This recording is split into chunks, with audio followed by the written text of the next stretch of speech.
So you can hate me, you can fight me, you can run to every snake in every hole in the world, but I will find you, I will beat you, and I will drag you home. Every single time. The valley was silent. Sasuke's eyes were wet. He would deny it later. He would deny it for years. But in that moment, held up by a boy wreathed in golden lightning who looked at him with an expression of furious, exhausted, unstoppable loyalty, Sasuke Uchiha's eyes were wet. "You're insane," Sasuke said. "Probably. I still need to kill Itachi." "Then do it from Konoha. We'll figure it out. But you don't leave. You can't just decide that." "I can. I did. It's decided." Sasuke stared at him for a long moment. The waterfall roared. The gold skies slowly began to clear as Naruto's dragon force receded. The scales fading, the lightning dimming, the boy emerging from the dragon. "You're the most arrogant person I've ever met," Sasuke said. "Top 2, easy." Something happened to Sasuke's face. It was small. It was quick. If you blinked, you'd miss it. But for one fraction of 1 second, the corner of Sasuke Uchiha's mouth twitched upward. It wasn't a smile. It wasn't forgiveness. It wasn't surrender. It was a crack in the wall, and for now, that was enough. Naruto pulled him to his feet. Sasuke swayed. His body was wrecked. The curse seal's recession had left him drained, his chakra reserves empty, his muscles screaming. He couldn't walk. Not really. Naruto turned around, crouched slightly. "Get on." "Absolutely not. Get on my back or I'm carrying you bridal style. Choose." Sasuke got on his back. They left the Valley of the End. 2 boys, one walking, one being carried. The statues of Madara and Hashirama watching them go, their stone faces eternal and unreadable.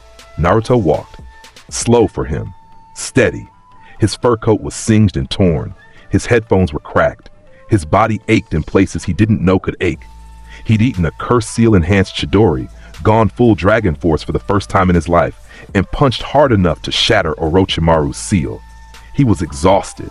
He would never admit it. Sasuke's head drooped against Naruto's shoulder.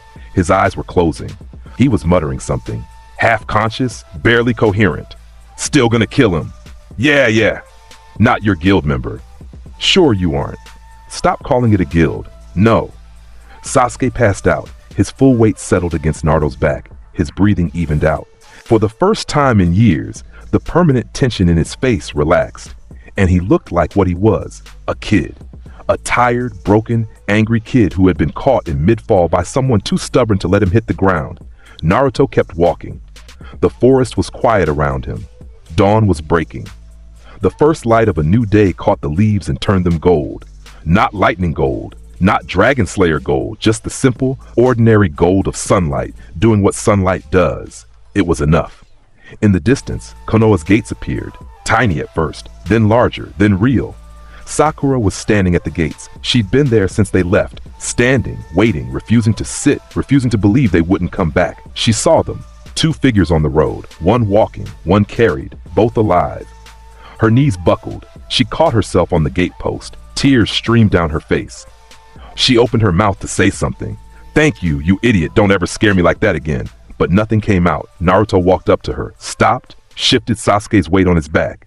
"He's heavy," Naruto said. Sakura laughed. It was a wet, broken, beautiful laugh. "Hospital," Naruto said. "He needs medical attention, and food, and probably therapy. Lots of therapy." Naruto, "Also your medical ninjutsu progress. I want a report by next week." Naruto, "What?" Sakura wiped her eyes, straightened her back, looked at him, really looked at him, past the coat and the attitude, and the lightning and the arrogance, and smiled. "Thank you."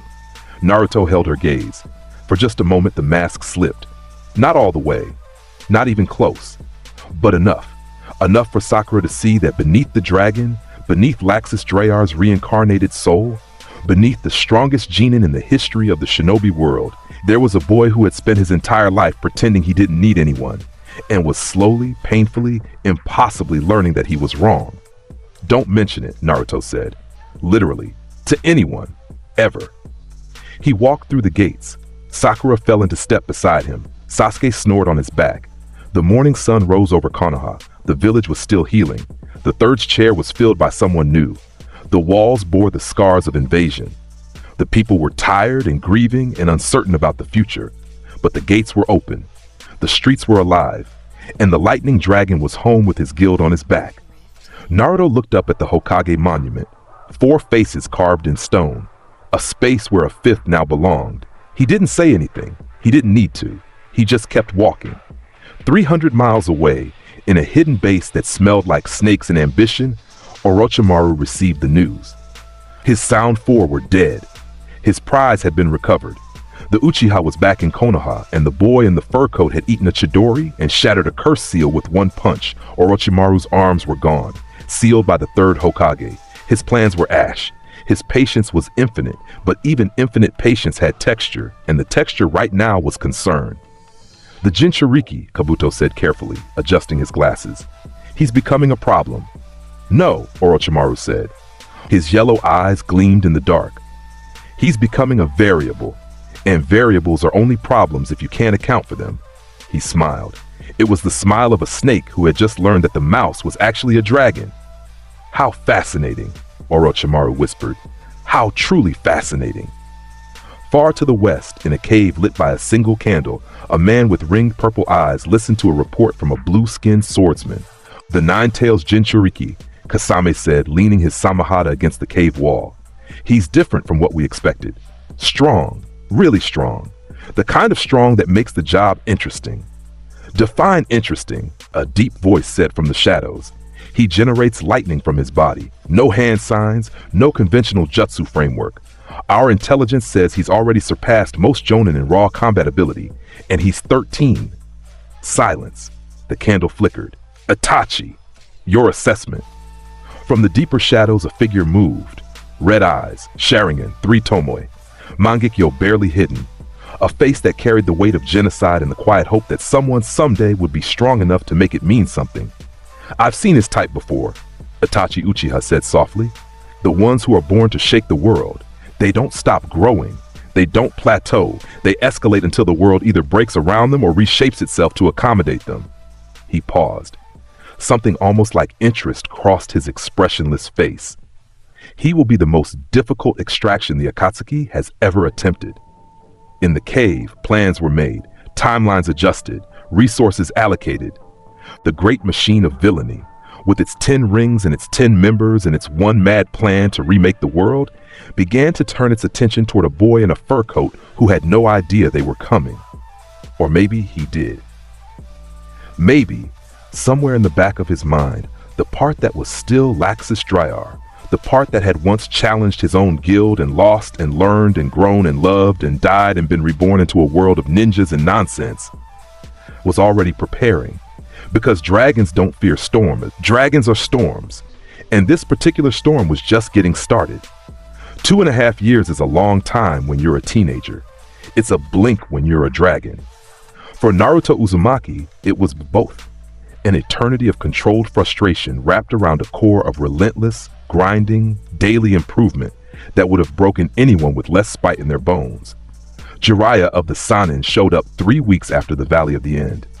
He arrived in Konoha smelling like sake and bad decisions, his white hair wild, his scroll on his back, his grin wide enough to fit an ego the size of Fire Country. He walked into Tsunade's office, announced that he was taking the Jinchuriki on a training trip, and waited for applause. Tsunade threw a paperweight at his head. You're 2 years late to being useful, but fine, take him. If anyone can handle that brat, it's you. Handle him? Jiraiya laughed. I trained the 4th Hokage. How hard can his kid be? The answer was, very. Jiraiya found Naruto on top of the Hokage monument, sitting on the 4th stone head, headphones on, lightning lazily orbiting his shoulders like a personal solar system of gold sparks. He was 16 now, taller, sharper, the baby fat gone from his face and replaced with angles that made him look less like a boy and more like a warning. The fur coat was the same one, patched and restitched in a dozen places, still too big but now in a way that looked deliberate rather than pathetic. Naruto, Jiraiya called up, striking a pose. I am Jiraiya, the Toad Sage, the Gallant, one of the 3 legendary Sannin, author of the Ika-Icha series. I've come to... I know who you are. Naruto didn't take off his headphones. You're my father's teacher.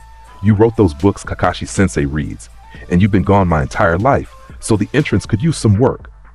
The words landed. Jiraiya's grin didn't falter. The man was too experienced for that.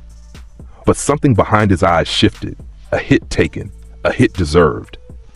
Fair, Jiraiya said. He dropped the pose, sat down on the edge of the monument, let his legs dangle over the village below. I could give you reasons, spy networks, intelligence work, the kind of missions that don't leave time for babysitting.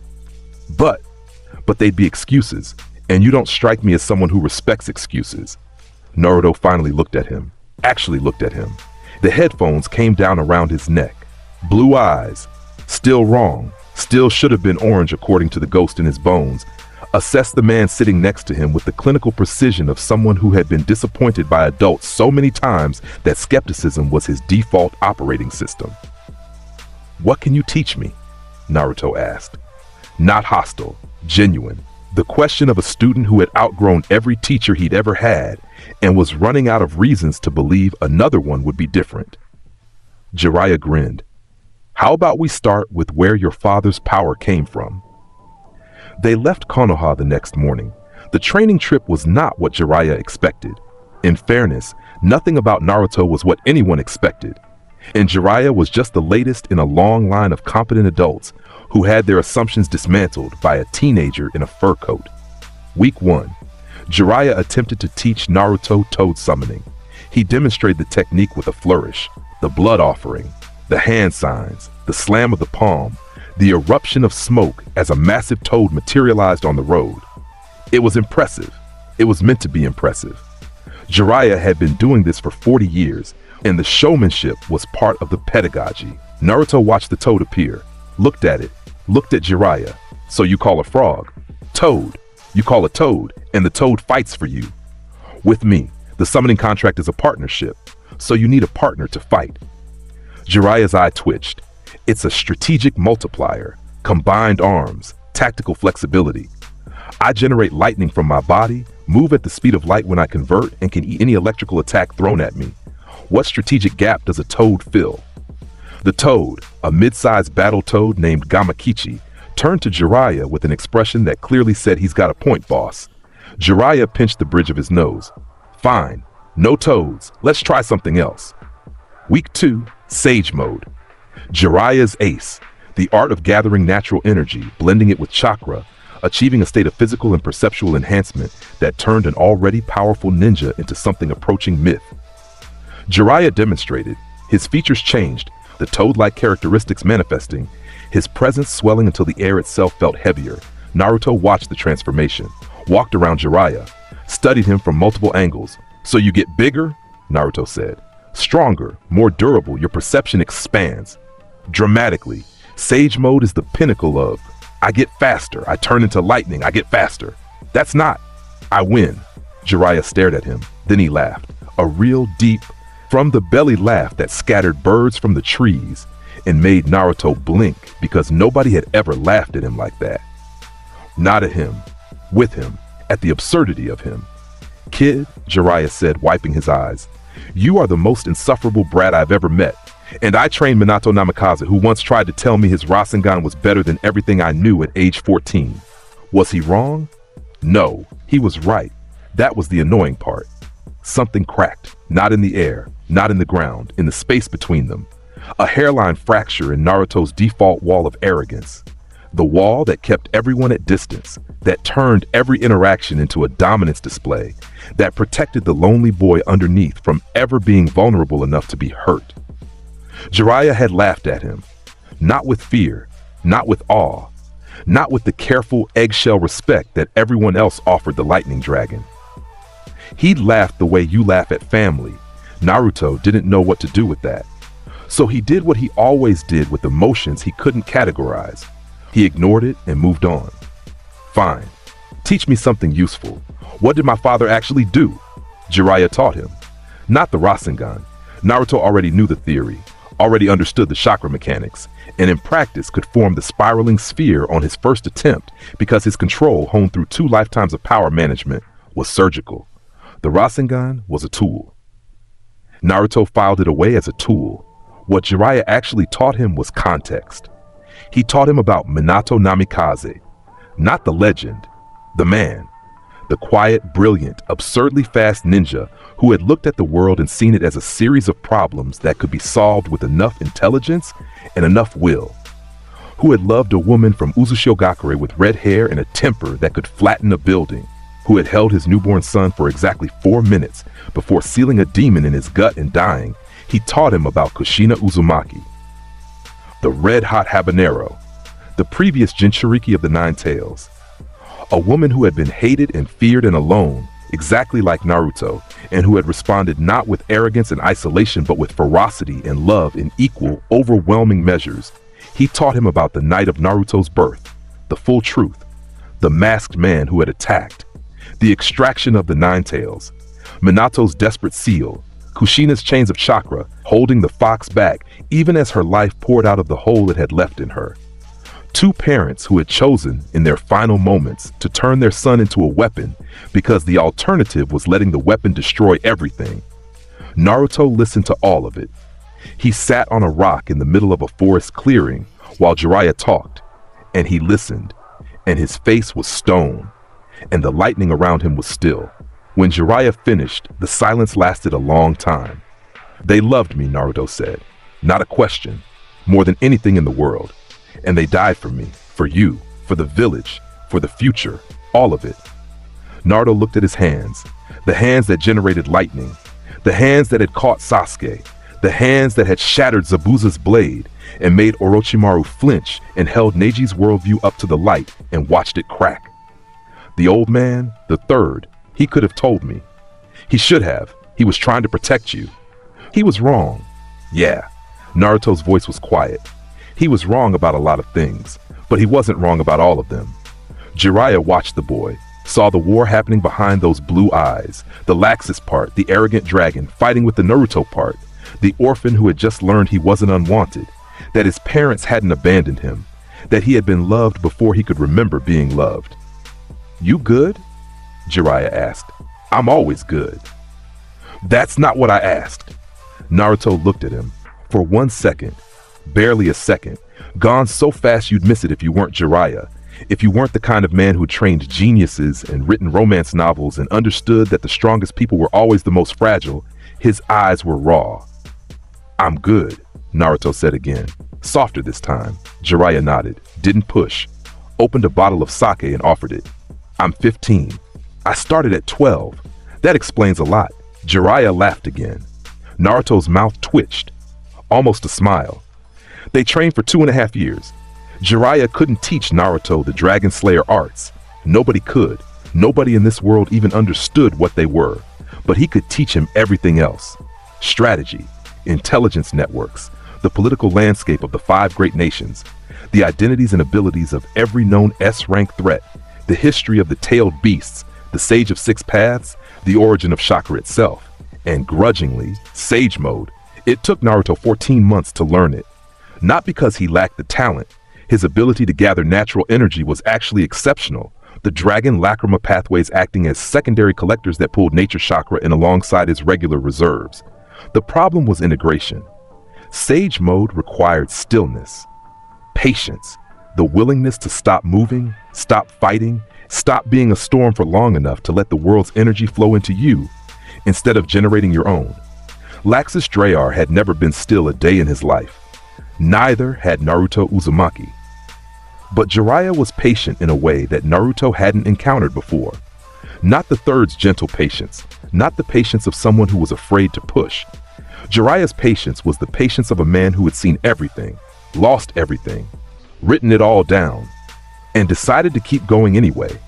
It was patient like a mountain is patient, not because it was passive, but because it knew it would still be there when the storm was done. "You know," Jiraiya said one evening, sitting around a campfire while Naruto meditated, badly with sparks popping off his shoulders every time his focus wavered, "your father had the same problem. Too much energy, couldn't sit still. I had to tie him to a tree once. Did it work?" He teleported out of the ropes, twice. Naruto's shoulders relaxed, a fraction. The sparks dimmed. "You're smiling," Jiraiya observed. "No, I'm not. You're definitely smiling." "Shut up, pervy sage." The nickname stuck. Naruto would use it for the rest of Jiraiya's life, and for every day after that. The Sage Mode that Naruto eventually achieved was not Jiraiya's Sage Mode. It couldn't be. His body was not built on the same architecture.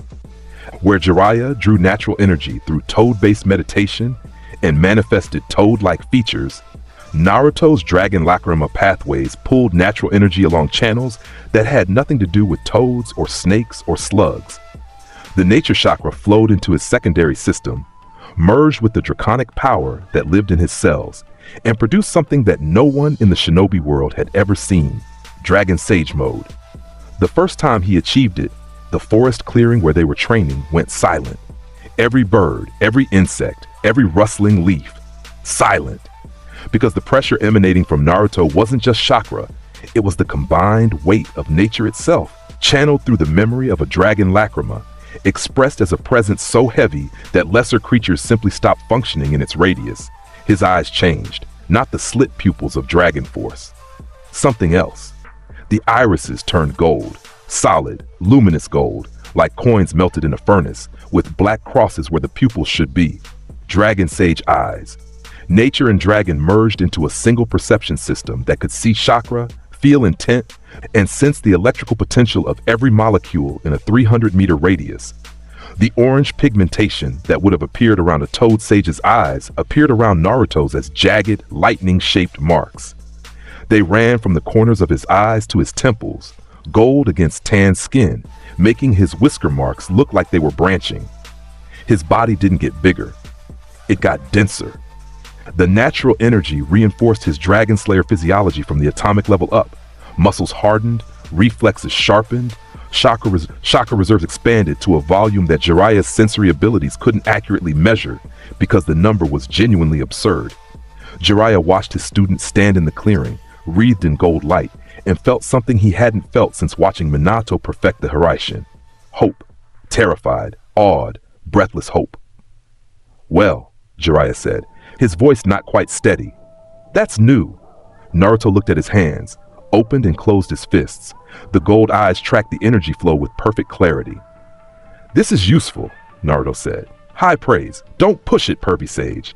They also talked about the Nine Tails, not the seal. Jiraiya checked it, confirmed it was stable, moved on. They talked about the relationship, the entity behind the bars, the fox that Naruto had been aware of since childhood, but had never engaged with, because, frankly, he had his own power source and didn't need a second one. "You'll need to cooperate eventually," Jiraiya said. "The Akatsuki is coming for the Nine Tails. Understanding what's inside you is the first step to defending it. I don't need to cooperate with it. I need it to stay where it is and not bother me. And if the extraction attempt bypasses your defenses, if they find a way past your lightning?" Naruto was quiet. He didn't like the question because it implied a scenario where he was beaten, and Naruto did not design his worldview around the possibility of losing. But Jiraiya's eyes were serious, more serious than Naruto had ever seen them. And the boy, the dragon, trusted this man in a way that he would never verbally acknowledge and would fight anyone who suggested it. "Fine," Naruto said. "I'll talk to the furball." He entered the seal that night, the sewer, the cage, the massive red eyes behind bars that burned with malice so concentrated it had its own gravity.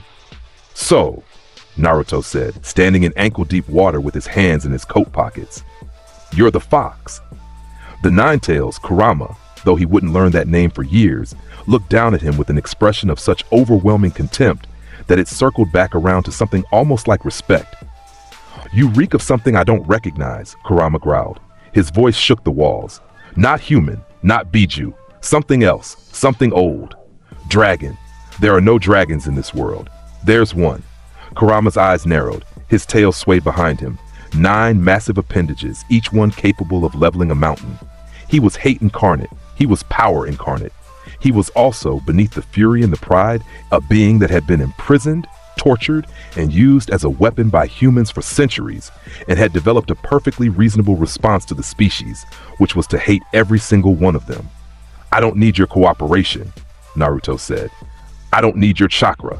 I have my own. What I'm offering is something you haven't had in a long time." "And what would that be, human?" "Respect." The word echoed in the sewer. Kurama's tail stopped moving. "I'm not going to pretend I understand what it's like to be sealed," Naruto continued. "But I know what it's like to be locked up and treated like a monster. Different scale, same principle. So here's the deal. I won't try to use you. I won't yank your chakra out like a tool. And in return, you don't try to eat my insides from the inside. We stay out of each other's way until one of us has a reason to change the arrangement. Kurama stared at him for a long time. The red eyes bored into Naruto's blue ones, searching for the lie, the manipulation, the human weakness that always came eventually. He didn't find it. What he found was something worse. Sincerity backed by enough power to make the sincerity irrelevant. This boy wasn't asking because he was weak. He was asking because it was the right thing to do, and he was strong enough that the right thing and the easy thing happened to be the same thing. "Humph," Kurama said. "You're less pathetic than your mother. Marginally. I'll take it." Naruto left the seal. The arrangement held. It would evolve. But for now, it held. The 2.5 years produced a Naruto Uzumaki that the world was not ready for. He returned to Konoha on a Tuesday. Late morning. Clear sky. The kind of day where the light catches the rooftops and makes the village look like a postcard. He walked through the main gate. No lightning body, no dramatic entrance. Just walked, hands in his coat pockets, headphones around his neck. New coat. He'd bought it in Iron Country during the training trip. Black leather with a white fur collar, longer than the old one, tailored to fit his frame, which was now over 6 feet tall and built like someone had designed a body specifically for the purpose of channeling 1,000,000 volts through it and looking good while doing it. He was 17. His jaw was sharper. His shoulders were broader. His hair was the same yellow, lightning yellow, dragon yellow, but longer now, swept back from his face in a way that made the whisker marks on his cheeks look less like childhood scars and more like tribal markings. War paint on a weapon. The gate guards saw him first. Their eyes went wide. One of them dropped his clipboard. The chakra coming off Naruto, passive, resting, completely controlled, was so dense and compressed that it created a physical sensation on exposed skin, a prickling, a warmth, the feeling of standing too close to a generator that was running at full capacity and not even trying. And Naruto? One guard managed. Naruto nodded, kept walking, the street opened before him.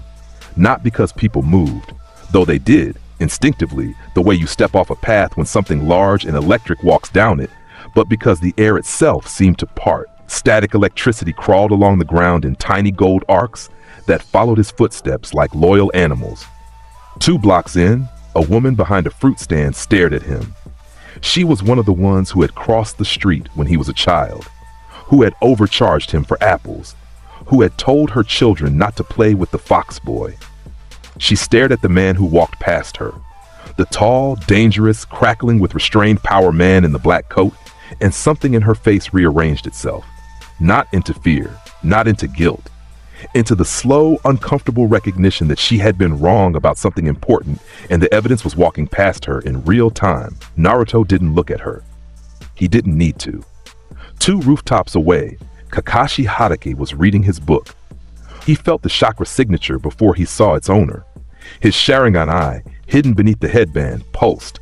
His hands went still on the pages. That chakra. It was Naruto's. He'd know it anywhere. The unique blend of human energy and something else. Something that didn't belong in any classification system he'd ever studied. But it was different now. Deeper. More controlled. Like comparing a river to an ocean. The same water. An entirely different threat level. Kakashi closed his book, looked at the figure walking down the street below, and quietly decided to cancel his stress leave. It wasn't going to help. Sakura found him at Ichiraku's. He was eating ramen. Some things were constants across all timelines, all reincarnations, all power levels. Naruto Uzumaki ate ramen. Naruto? He looked up, noodles hanging from his mouth, completely failing to be dignified. Sakura was different. 2.5 years under Tsunade's tutelage had turned the fangirl into a combat medic with fists that could crack concrete and a diagnostic capability that surpassed most hospital staff. She was taller. Her eyes were harder. She looked like a ninja. Sakura. He slurped the noodles. You've been training. You've been gone. Same thing. She sat next to him, ordered her own bowl. They ate in silence for a few minutes, which was unusual for Sakura and unusual for any interaction Naruto had with another human being. Usually he filled silence with arrogance. Usually she filled silence with noise. Today, Neither of them needed to. Sasuke? Naruto asked. He didn't look up from his bowl. The word was casual. The voltage spike that made his chopstick spark was not. No word. Orochimaru's network went dark 18 months ago. Jiraiya's contacts say he's still alive, training, getting stronger. He'll come back. You say that like you know. I know. Naruto finished his bowl, set down his chopsticks. He's mine. He comes back. That's how it works. Sakura looked at him, at the set of his jaw, at the gold sparks that played across his knuckles when he said Sasuke's name, at the absolute immovable certainty in his voice. She believed him, not because it was logical, because it was Naruto. Your medical ninjutsu report, Naruto said. I asked for it before we left. That was 2.5 years ago. Late, very late, unacceptable. Sakura punched him in the arm. He didn't move. She nearly broke her hand on the ambient electrical field around his body. Ah, what is your skin made of? Lightning and bad attitude. She laughed. He didn't smile. He did order her a second bowl, which was the Naruto equivalent of a warm hug. The Akatsuki came 6 months after his return. They came smart. They came at night. They came when the village was sleeping, and the patrols were thin, and the conditions favored predators who thrived in shadow. Naruto was on the Hokage Monument, his favorite spot, the highest point, the place where the sky was closest and the village was furthest. And a boy who was also a dragon could sit in the dark and feel the electrical potential of every cloud above him. He felt them coming from 8 miles out, 2 signatures, both massive, both wrong in ways that screamed S rank the way a bonfire screamed hot.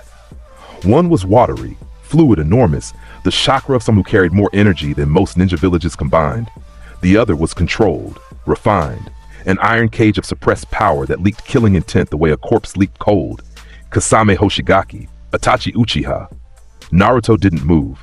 He sat on the 4th stone head and waited.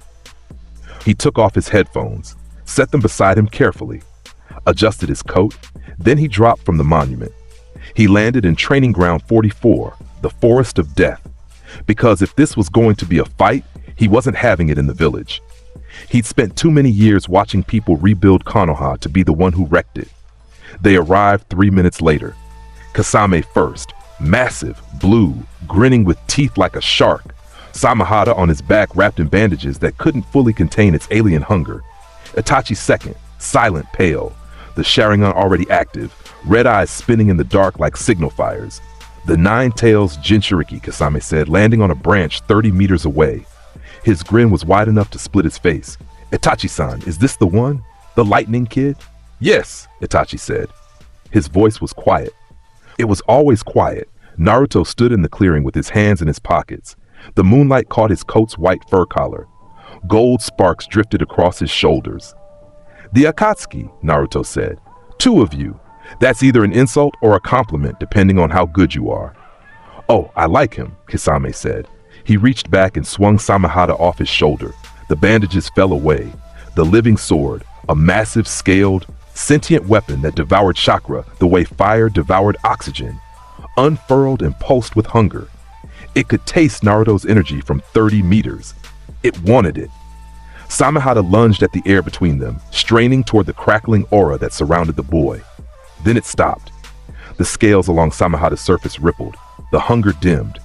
The sword's toothy mouth, the opening between its scales where it consumed chakra, closed tightly. The weapon actually recoiled backward, pressing itself against Kasame's hand, pulling away from Naruto's direction. Kasame's face did something interesting. It went from confident to confused to genuinely concerned in the space of a second. Samahada, he said, looking at the sword. What are you doing? The sword didn't answer. It didn't need to.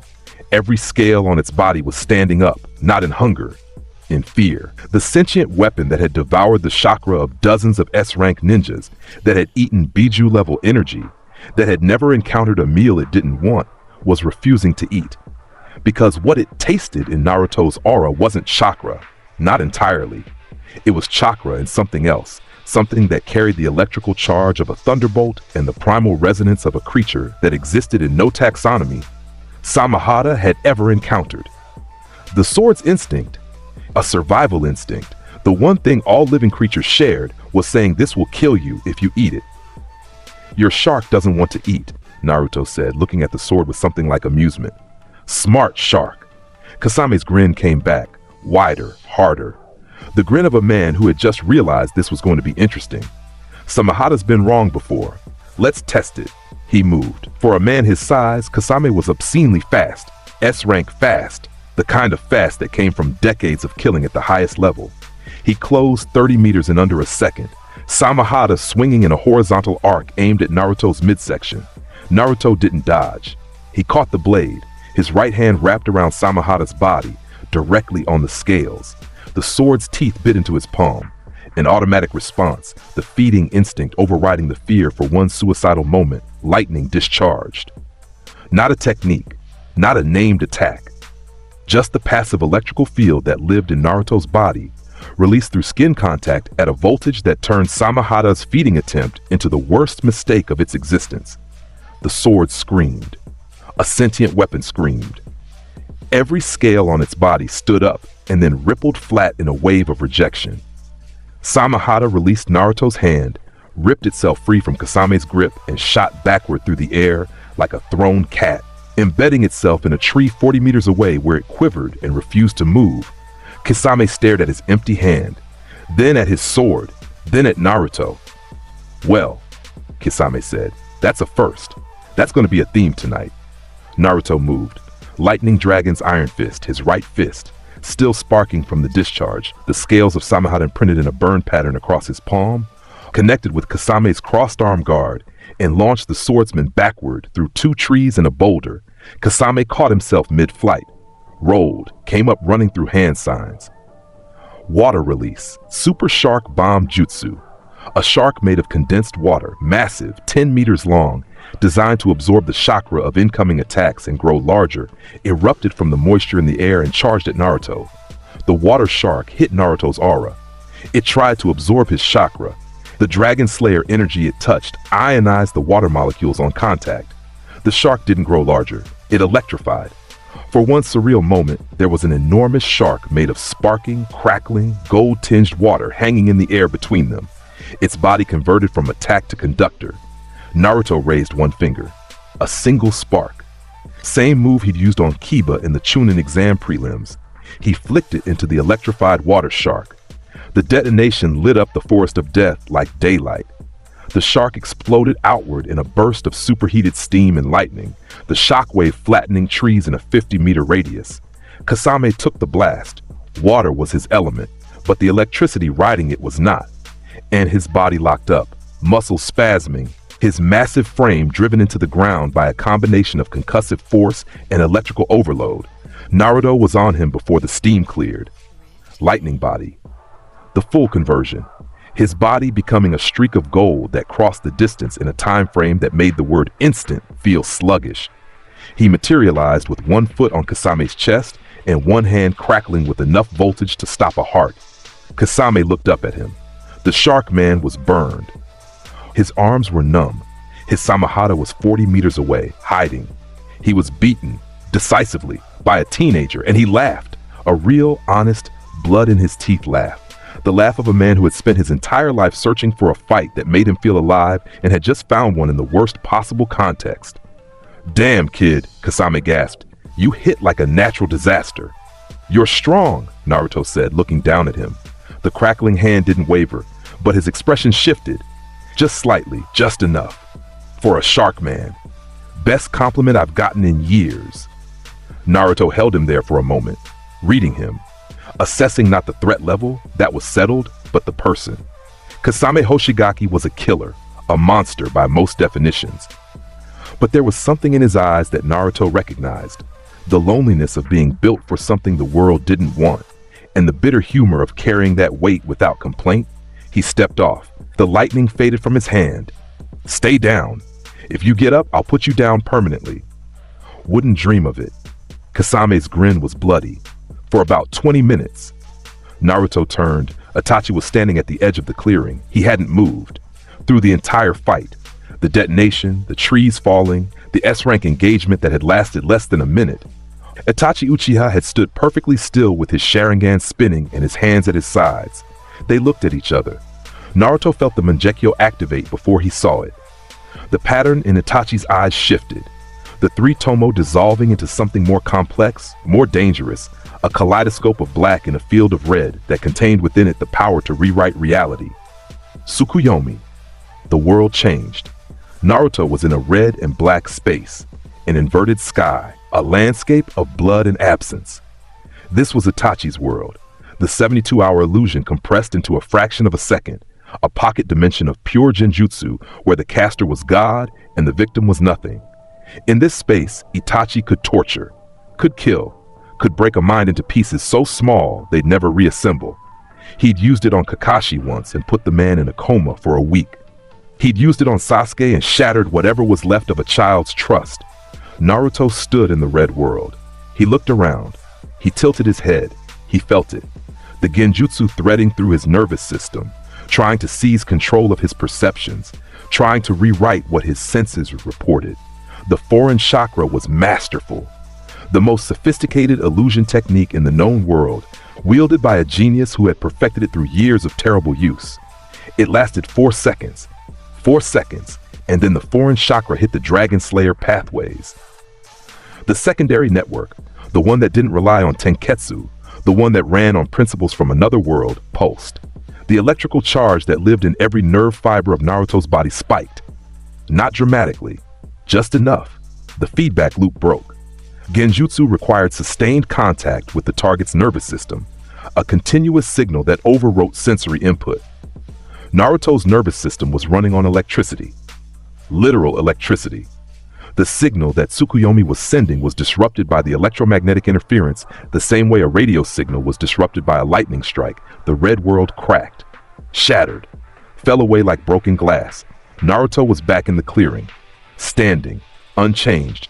4 seconds. Itachi blinked. His Mangekyo spun.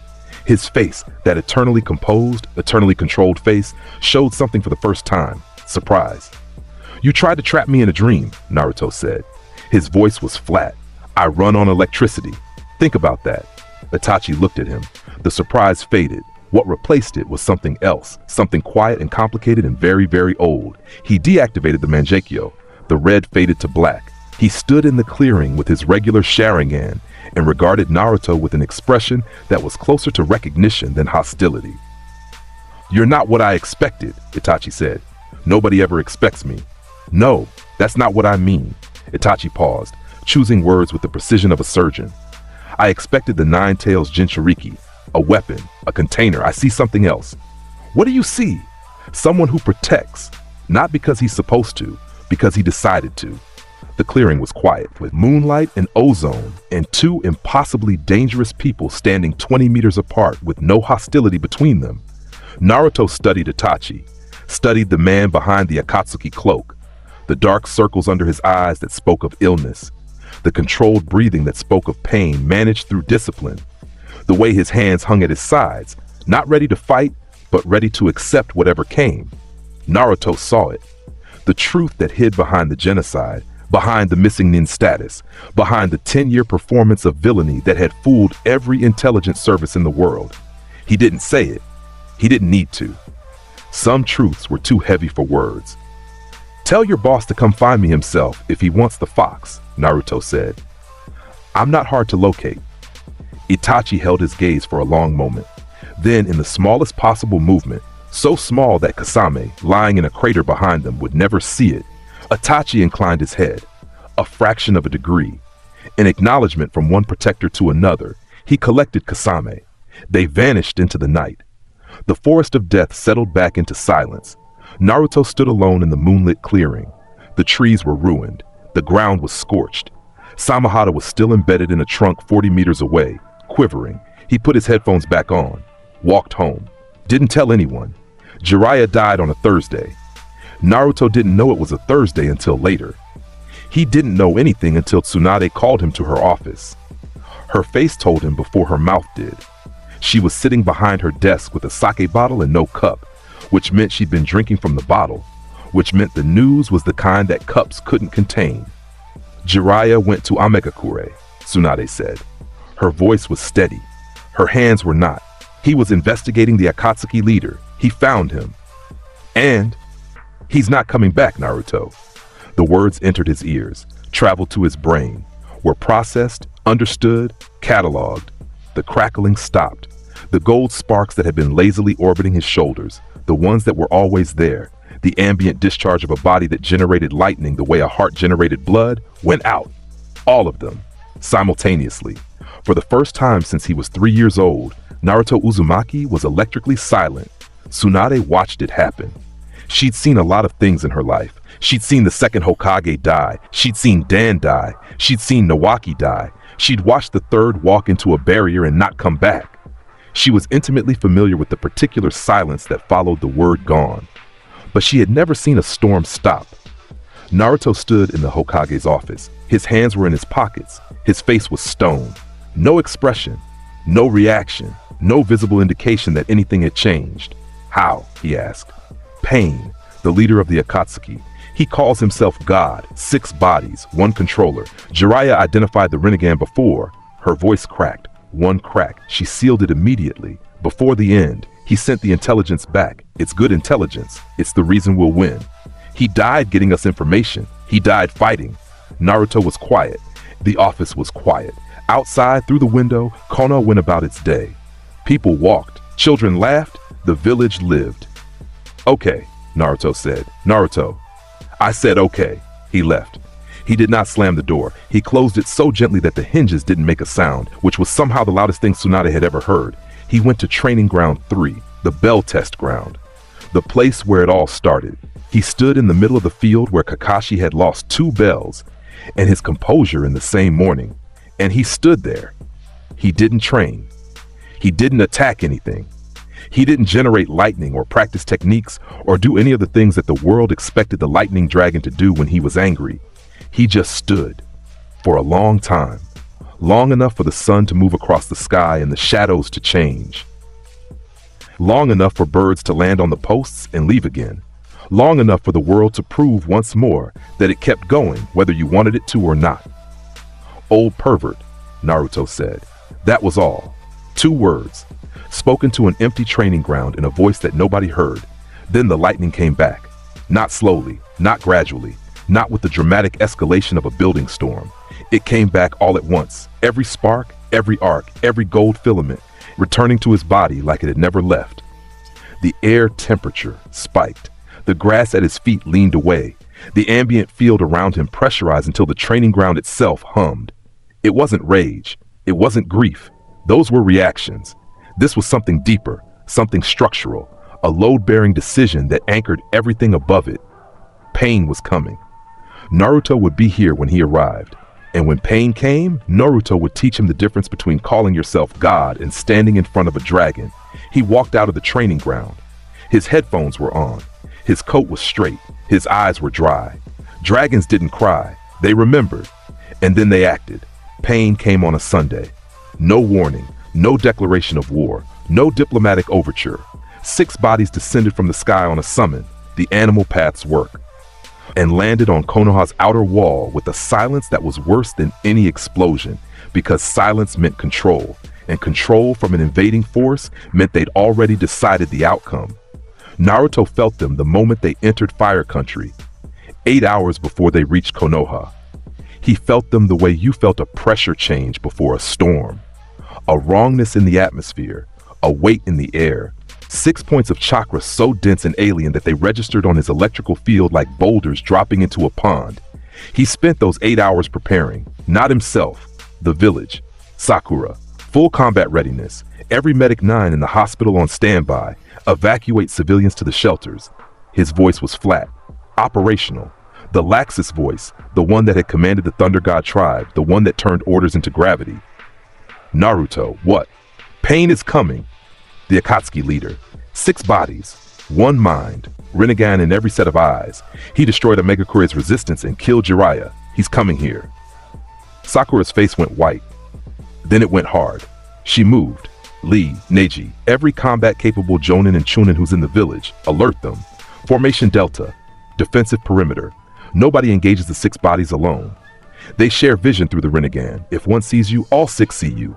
He'd memorized Jiraiya's intelligence, every observation.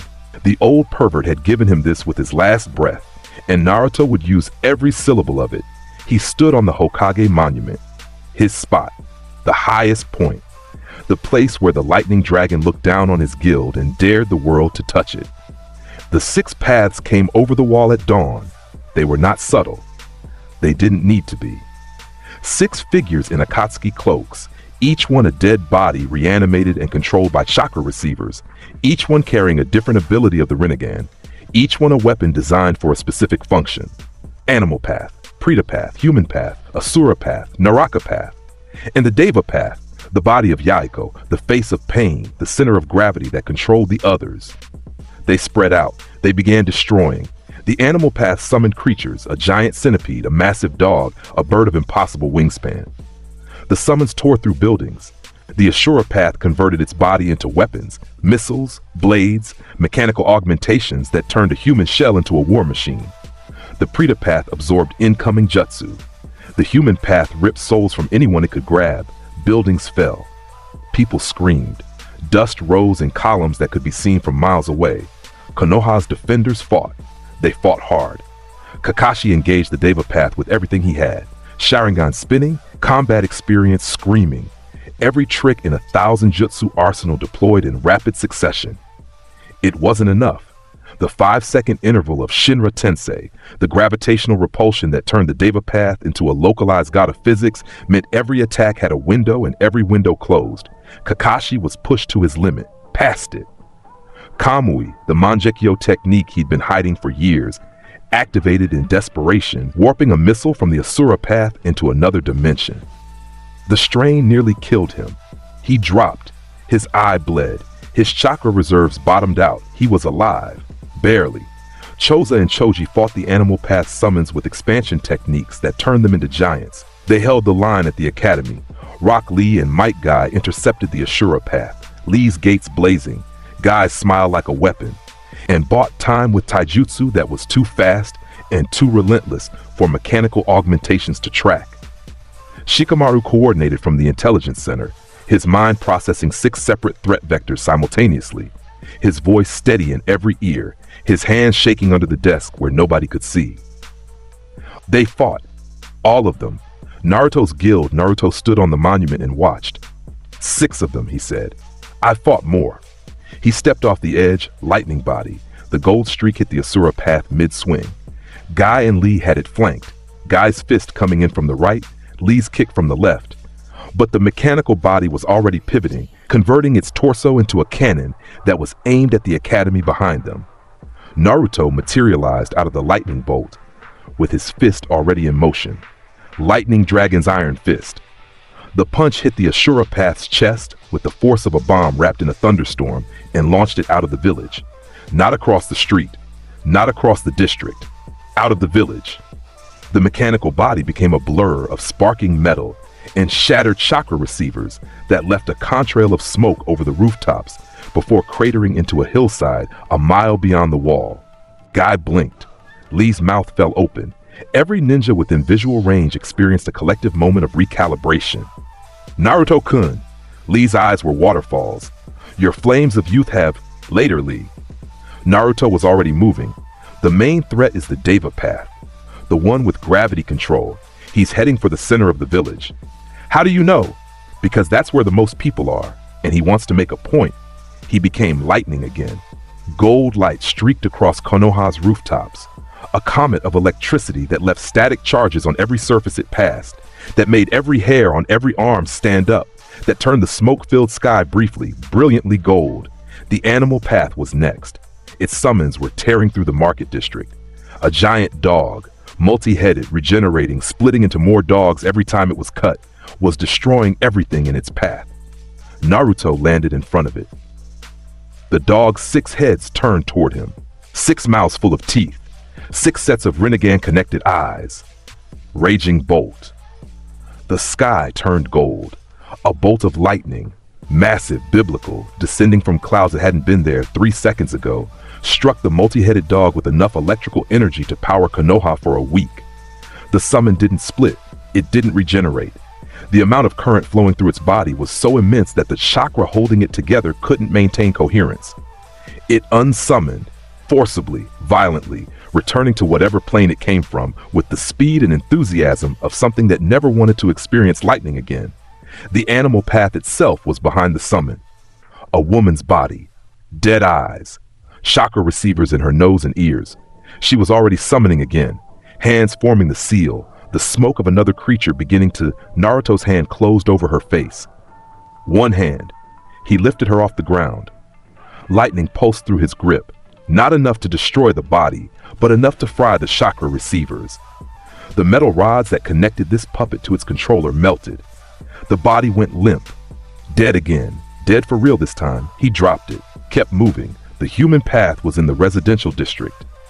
It had a woman by the head, a civilian, screaming, her soul half extracted, a shimmering ghost of herself being pulled from her body by the path's terrible ability. Naruto hit it from behind. Lightning Dragon's jaw. The uppercut caught the human path under the chin and launched it vertically, up through a roof, through a water tank, into the open air where the residual electrical discharge turned it into a brief, sparking firework before it fell back to earth in pieces. The woman collapsed. Her soul settled back into her body. She would have nightmares for years. She would also be alive to have them. 3 down, 3 to go. The Preta path found him, or he found it. It stepped into the street ahead of him, a large body, broad-shouldered, its hands extended in the absorption posture. The Preta path was a shield. It absorbed ninjutsu. 8 chakra-based attacks like Samehada, but better. Without the sentience, without the fear, without the ability to refuse. Naruto fired a lightning dragon's roar at it.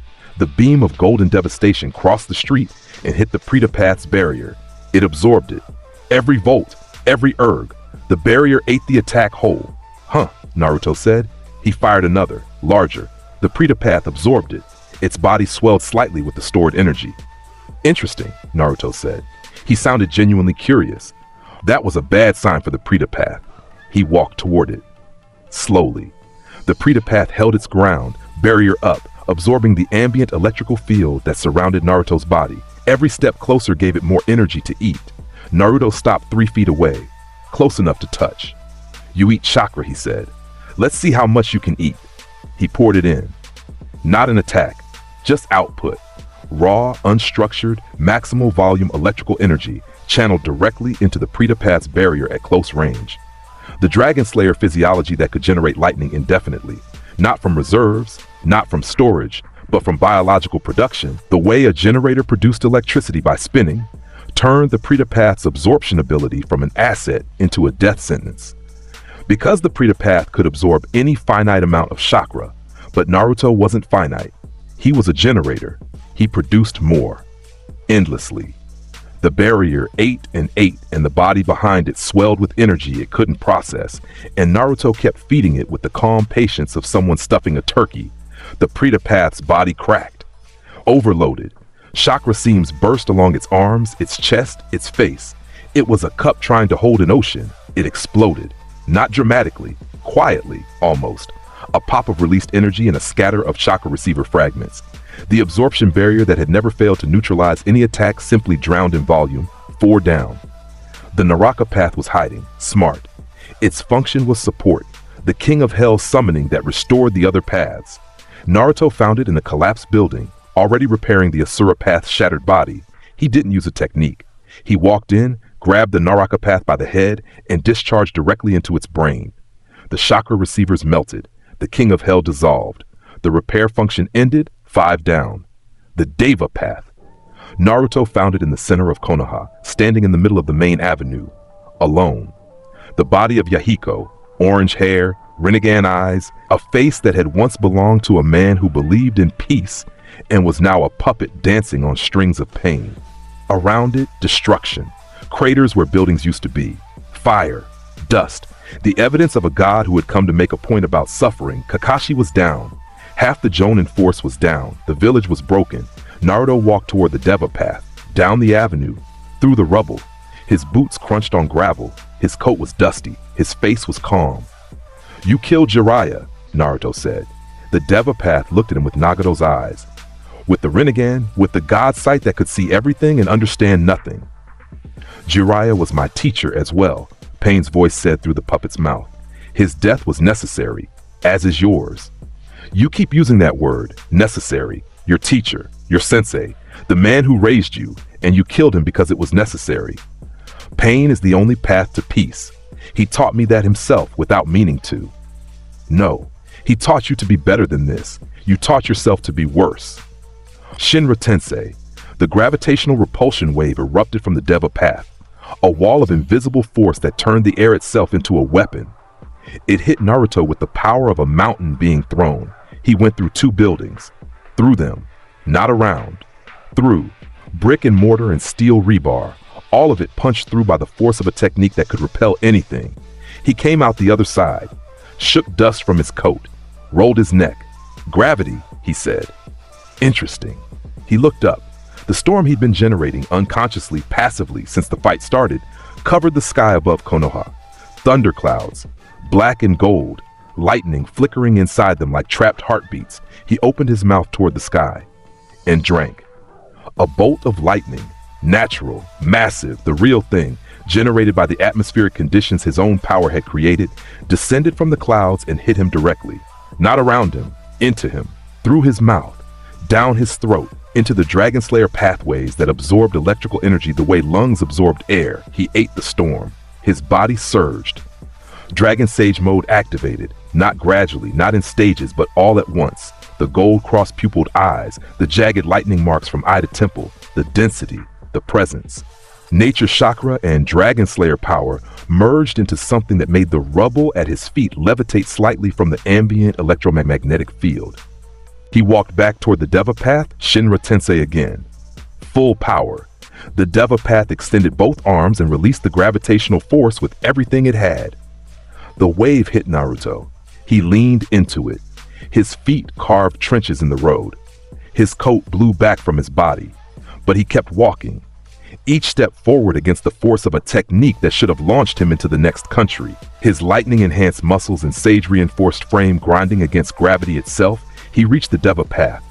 5 seconds of walking against the full repulsive force of the Renegade's gravitational control. 5 steps that shouldn't have been possible. His hand closed around the Deva path's wrist. 5 seconds, Naruto said. That's your cooldown. I counted. The Deva path tried to pull free. Naruto's grip didn't budge. You want to know pain? Naruto said. I'll show you pain. Lightning dragons roar point blank into the Deva path's body. The golden beam turned the puppet into a conduit. Every chakra receiver, every metallic implant, every rod connecting this body to its controller became a pathway for electrical devastation. The lightning didn't just destroy the body. It traveled through the receivers, through the signal, back toward the source. Somewhere outside the village, in a paper tree on a distant hill, a man in a mechanical walker screamed as feedback lightning arced across his chakra receivers and burned the connection out. The Deva path dropped. Naruto let it fall. He stood over it, breathing hard. Not from exhaustion, but from the effort of restraint. The immense difficulty of not simply leveling everything in every direction, and looked down at the face of Yahiko, not with triumph, not with satisfaction, with something complicated. Something that recognized a weapon that used to be a person and mourned what was lost in the conversion. Who made you like this? Naruto said to the empty face. Nobody answered. Dead puppets didn't talk. He went to find the puppeteer. Amegakure. The rain. The paper. The city of pipes and steel built on suffering by people who thought suffering was a foundation rather than a warning. Naruto walked through the rain. It parted around him. His electrical field vaporizing the droplets before they reached his skin, creating a bubble of dry air in the middle of a monsoon. He looked like a prophet. He looked like a problem. He looked like exactly what he was, a boy who had come to have a conversation with a man who called himself God and was going to find out what that title was actually worth. Conan found him first, the angel. Paper wings and amber eyes and a loyalty to Nagato that was so absolute it had become load-bearing. Remove it and everything she was would collapse. You cannot. I can. I am. Move. She looked at him, at the gold eyes, at the aura, at the fact that he had just dismantled 6 bodies of the Rinnegan in less than 20 minutes and walked here through a country's worth of hostile territory without slowing down. She moved. Nagato was in the tree. The mechanical walker, the emaciated body, the red hair, Uzumaki read, a detail Naruto filed away, and the Rinnegan eyes that looked in this wasted frame less like weapons and more like curses. They looked at each other. Two Uzumaki, two Jinchuriki of different kinds. Two people carrying more power than anyone should and less peace than anyone deserved. "You came alone," Nagato said. His voice was thin, strained. The feedback from Naruto's attack on the Deva path had cost him. "I came alone because this isn't a fight. You know it isn't. Your 6 bodies are gone. Your plan failed. Konoha is still standing and I'm here, and the conversation we're about to have is the only thing left." Conversation. Nagato's lips twisted. "You think words can resolve what force could not?" "I think force already resolved it. You lost. The question is what happens after." Naruto stepped closer. The paper tree rustled. Konan tensed behind him. "Jiraiya-sensei talked about you," Naruto said. "All 3 of you. The Rain Orphans. The students he loved. He said you were brilliant. He said you had the potential to change the world. I did change the world. You burned it. There's a difference. And what would you know about change? You're a child. I'm a child who just walked through your God complex like a screen door. So maybe stop pulling rank and listen." Nagato's Rinnegan flared. The concentric circles in his eyes pulsed with barely restrained power. "You want to know about pain?" Nagato hissed. "About real suffering? I watched my parents die. I watched my friend die. I built a village of peace and watched it crushed by the great nations who couldn't tolerate the idea that someone else might have found an answer they hadn't. Everything I loved was taken from me. Everything. I know. You don't. I know because the same thing happened to me." Naruto's voice was quiet. Not soft. Quiet. The way a blade is quiet. "My parents died the night I was born. The village they died to save treated me like a disease for 12 years. The old man who tried to protect me was killed by your partner. And the man who taught me, the man who taught you, went to your city to try to save you, and you killed him for it." The paper tree creaked. Rain hammered the walls. "Jiraiya believed in you until the end. He spent his whole life believing in people who kept proving him wrong, and he never stopped. And you want to know the stupid thing? The really, genuinely stupid thing? He was right, not about you. You proved him wrong. About what he believed. The idea that people could be better. That the cycle could break. That someone, somewhere, would be strong enough to forgive instead of destroy. Forgiveness is weakness. Forgiveness is the hardest thing in the world. Destruction is easy. I could level this city in 10 minutes. That's not strength. That's physics. Strength is choosing not to. Strength is what Jiraiya had, what the third Hokage had, what you used to have before you decided that being hurt gave you permission to hurt everyone else." Nagato stared at him. The Rinnegan saw everything. The chakra, the power, the dragon pathways that hummed with energy. But the eyes also saw the boy, the orphan, the Jinchuriki who had been given every reason to become exactly what Nagato had become and had chosen, stubbornly, impossibly, to become something else. "What he believed isn't wrong," Naruto said. "What you became is." The silence that followed was the kind that changes things. Not the silence of shock or defeat. The silence of a man standing at the edge of a cliff and looking down at the drop and realizing, for the first time in decades, that he could step back. Nagato's hands trembled on the arms of his walker. His eyes, those terrible, powerful, cursed eyes, were wet. "Rinne Rebirth," Konan started. "Nagato, no. The technique that can reverse death, every soul I've taken today, every person who died in the invasion." His voice was cracking, not with weakness, with the terrible weight of a decision that cost everything. "I can bring them back. One last act, one last jutsu." "It will kill you," Konan said. Her paper wings were shaking. "Yes." "Nagato." "It should." He looked at Naruto, through Naruto, at something beyond him. A memory, maybe, of a boy with orange hair and a girl with blue hair in a world that had been kind for exactly long enough to teach them what kindness looked like. The boy is right. Jiraiya would be right. It is time to stop being wrong. The technique activated.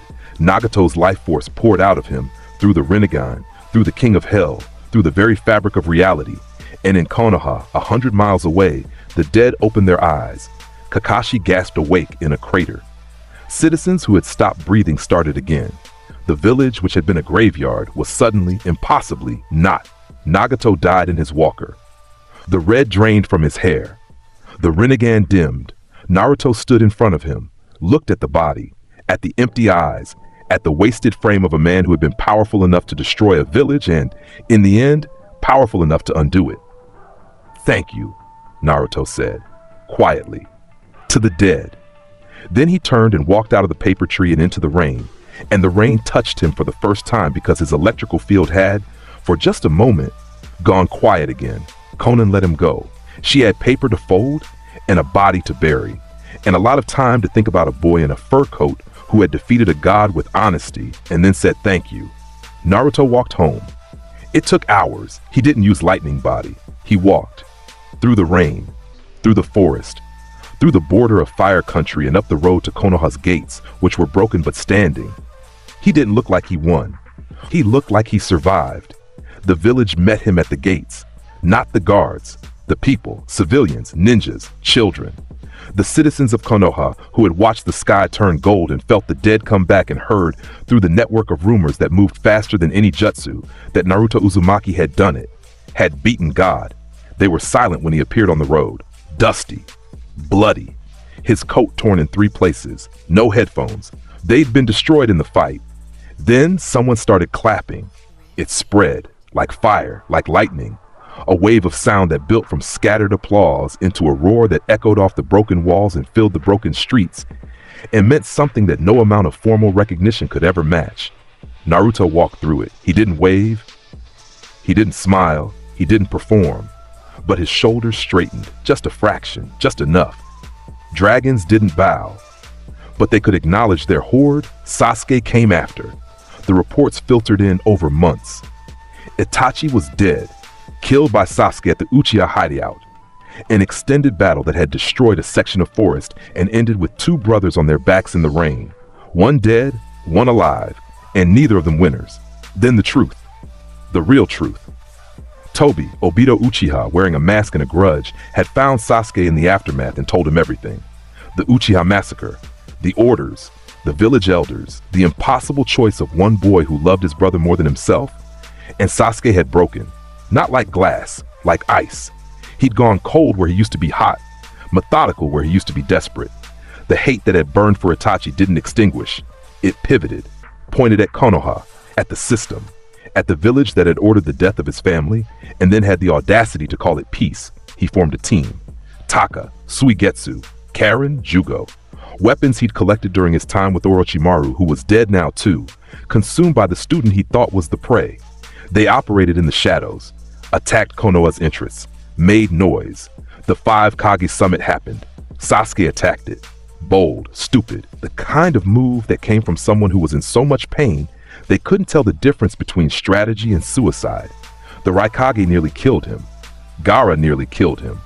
He survived through a combination of Mangekyo Sharingan techniques, the Suzanu's skeletal protection, and the kind of luck that the universe reserves for people it isn't done with yet. Naruto found him after. Not at the summit.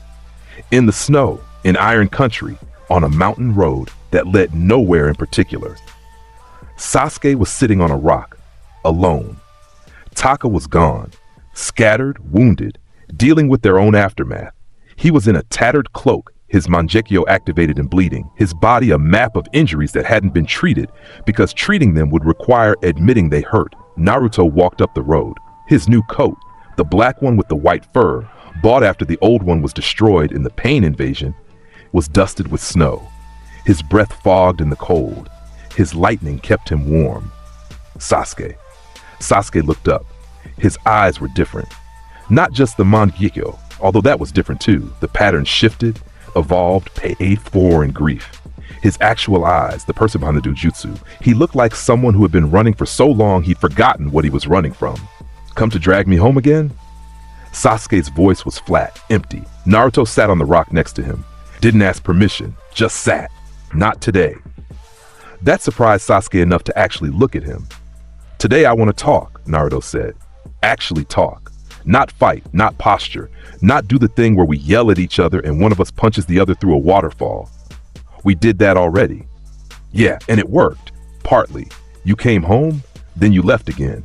So maybe punching isn't the full solution. Sasuke stared at him, at the boy. No, the man, they were men now, or close enough, who had been the fixed point of his life since the academy. The person who made him feel small and furious and, in the very worst way, seen. Itachi died for Konoha, Sasuke said. His voice cracked on his brother's name. He killed our family. He destroyed everything we were. And he did it because the village told him to. Because the alternative was a civil war that would have killed more. I know. You know? How do you? I met your brother. During the Akatsuki encounter, he didn't fight me. We talked. I didn't understand everything then. I do now. Naruto paused. He loved you. That was the only thing I needed to understand. Sasuke's Mangekyo spun, his hands clenched on his knees. He wanted you to come home, Naruto said. He wanted you to live. He made every choice, every terrible, unforgivable, necessary choice, because he believed you could have the future he couldn't, and you're spending that future trying to destroy the thing he died to protect. Konoha ordered. Konoha's elders ordered. The village, the people, the kids at the academy, the ramen guy, the old lady who sells flowers, they didn't order anything. They didn't even know. And you want to burn them to punish the people at the top. You know what that makes you? What?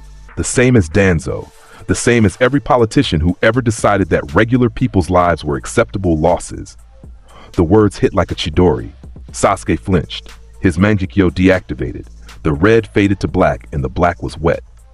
You don't know what it's like, Sasuke whispered, to lose everything and then find out the loss was designed. No, I don't. My loss was random. Yours was calculated. That's worse. I'm not going to pretend it isn't.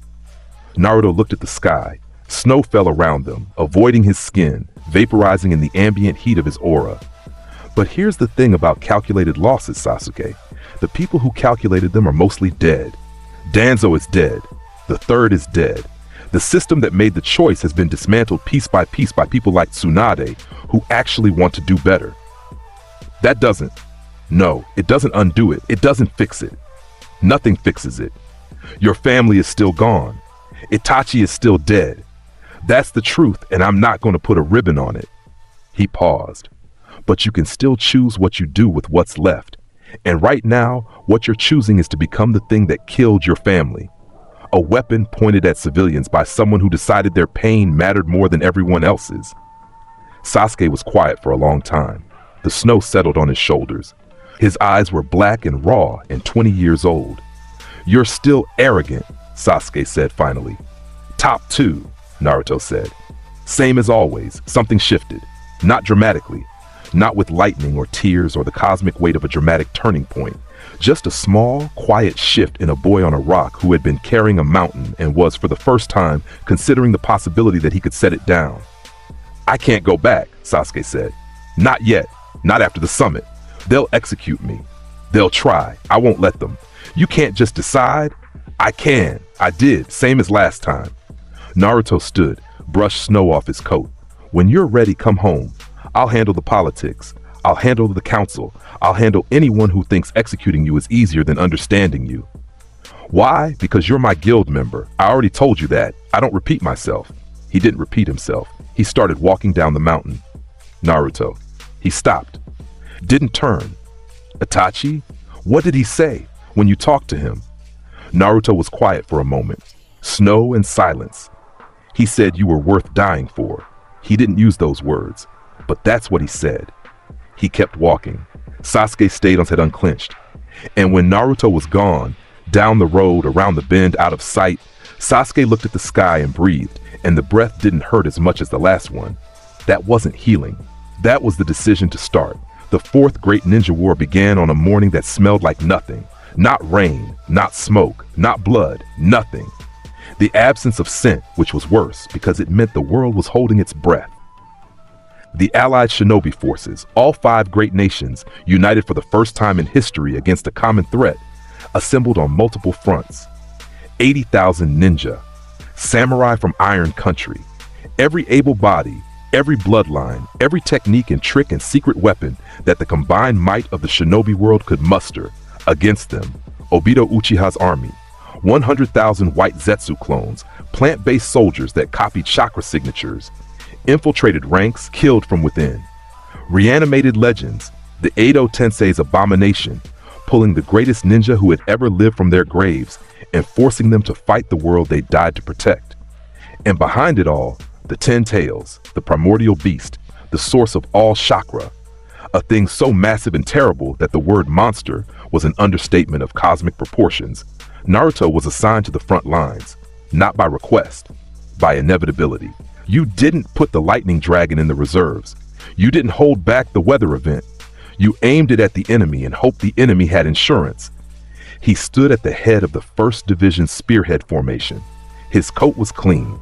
His headphones, new pair, the 4th set, he kept breaking them in fights, were around his neck. His presence was so heavy that the ninja standing nearest to him had to consciously resist the urge to kneel. "Listen up," Naruto said to no one in particular and everyone in earshot. "There are 100,000 of them. There are 80,000 of us. The math says we lose." Silence. "I don't lose." The first wave hit white Zetsu, thousands of them, pouring across the battlefield like a white tide, shapeless and grinning and wrong in every way that biology could be wrong. Naruto raised his hand. Thunder Palace. The orbs of lightning shot into the sky, hundreds of them, more than he'd ever produced, covering a kilometer of battlefield in a grid of gold light. Each node was connected. Each connection was a thread of electrical current. The entire formation was a net of lightning suspended above the army below. He dropped it. Not all at once. Selectively. Each node discharged independently, targeting the Zetsu clones that his Dragon Sage mode sensory perception identified in real time. Gold bolts rained from the sky like divine artillery, each one hitting a Zetsu clone with enough voltage to vaporize plant matter instantly. The battlefield lit up in staccato flashes, pop, pop, pop. Hundreds of clones destroyed in the opening seconds. The allied ninja behind him watched a weather event clear their path. "Push forward," Naruto commanded, not asking, telling. The Laxus voice, the guild master voice. "I'll handle the chaff. You handle the rest." They pushed, inspired by lightning, covered by lightning, fighting under a sky that was, for the first time in the history of the shinobi world, actively on their side. The Edo Tensei reanimations were harder. These were legends. Kage. S-rank ninja pulled from the grave, their minds trapped in bodies they couldn't control, forced to fight with full power and zero restraint. Naruto fought them with respect. The second Mizukage, a genjutsu specialist with a clam summon that could make an entire battlefield an illusion. Naruto's Dragon Sage mode cut through the genjutsu instantly. His electrical field disrupted the clam's sensory manipulation. He ended the fight in 9 seconds and then, carefully, burned the reanimation tags that bound the Mizukage's soul with a precisely controlled lightning dragon's heavenward halberd. The Mizukage reformed, the Edo Tensei regenerating, but in the gap between destruction and reformation, the man's eyes cleared. He looked at Naruto with his own will for just a moment and said, "Thank you, boy." Then the jutsu took him again. But Naruto had heard it. The third Raikage, a man whose lightning release rivaled anything the shinobi world had produced, a man whose body was a weapon harder than any blade. He charged Naruto with his hell stab, 4 fingers concentrated to a point of impenetrable lightning. Naruto caught it. The Dragon Slayer physiology absorbed the lightning component. The physical force, considerable, Kage level, drove him back 30 feet. But he caught it. The third Raikage's eyes went wide in his reanimated face. No one had ever caught the hell stab. No one. "You're a lightning user," Naruto said, holding the Raikage's wrist. "I eat lightning." He redirected the Raikage's own attack into his body, overloading the reanimation's control seal. The body crumbled, reformed. The Raikage's eyes cleared. "Who are you?" the Raikage asked. "The next one." The Raikage smiled. Then the jutsu reclaimed him, and Naruto was already moving to the next fight. Across the battlefield, the alliance held. Shikamaru coordinated divisions with a strategic genius that would have made his father proud and his father's chessboard weep. Sakura ran the forward medical operations, her fists shattering white Zetsu between healing sessions. Rock Lee opened the 6th gate on a battalion of reanimated swordsmen and turned the left flank into a green-tinged disaster area. Gaara commanded the sand and the allied forces with the quiet authority of a Kazekage, who had learned that leadership was protection, not dominion. But the white Zetsu kept coming. The reanimations kept regenerating. The war machine that Obito had built was designed to grind, to overwhelm, to make victory a question of attrition that the Alliance could not win. Then the 10 Tails emerged. It came from the ground. An impossibility made flesh. Massive didn't cover it. Colossal didn't cover it. The 10 Tails was a geological event that happened to be alive. A body the size of a mountain, tails that could reach the clouds, a single eye that contained the Rinnegan, and looked down at the world with the indifferent hunger of a thing that had existed before the concept of hunger had a name. Its roar shook the earth. Literally. Seismographs in distant countries registered the vibration. Every ninja on the battlefield felt their bones vibrate. Some fell, some froze, some, the weaker ones, simply shut down, their bodies refusing to process the reality of what stood before them. Naruto looked at it. He stood on a ridge, Dragon Sage mode active, gold cross-pupiled eyes tracking the impossible scale of the thing, and he processed it the way he processed everything, as a problem that needed a very large solution. Bigger than Sasuke's snake, he said, marginally. He entered full Dragon Force. The transformation had been refined over years of practice and combat. It wasn't the half-controlled surge it had been at 13. It was complete, deliberate. Total gold scales erupted across his body, not patches, not hints, but full coverage, shimmering plates of draconic armor that ran from his jaw to his ankles. His eyes went full dragon, slitted pupils and gold irises that burned with internal light. His hair stood up in a crown of crackling filaments. The whisker marks became jagged lightning scars that pulsed with each heartbeat, and the lightning. God, the lightning, it didn't crackle anymore, it sang, a continuous harmonic hum of electrical energy that extended from his body in an aura 300 meters wide. Inside that aura, the air was supercharged. Every molecule was a potential conductor. Every atom vibrated at a frequency that made the ground tremble and the sky respond. But there was something new, something that had been building since the valley, since pain, since the day he'd eaten a Chidori and felt the Nine-Tails chakra stir in response. The fox was awake. Deep inside the seal, Kurama, who had watched through Naruto's eyes as the war unfolded, who had felt the battles and the speeches and the impossibly stubborn boy who treated him as an equal rather than a tool, opened his eyes. "You're going to fight that thing," Kurama said. "Not a question." "You're going to help me," Naruto replied, also not a question. "Humph, I was going to offer. You didn't need to ask." "I wasn't asking. Insufferable brat, oversized furball." Kurama's chakra released, not leaked, not forced, released voluntarily by a tailed beast who had decided freely, for the first time in a millennium, to lend his power to a human. The red gold energy of the Nine Tails flowed through the seal into Naruto's chakra network and met the Dragon Slayer pathways. They merged, not merged like mixing paint, merged like a thunderstorm meeting a wildfire. The Nine Tails chakra, dense, hot, primal, the energy of a being that had existed since the dawn of the world, wove itself into the Dragon Lacrima's pathways, and the result was something neither world had a name for. Naruto's Dragon Force changed. The gold scales gained a red-gold inner glow like metal heated past cherry. The lightning aura shifted from pure yellow to a gold-red spectrum that pulsed with visible heartbeats.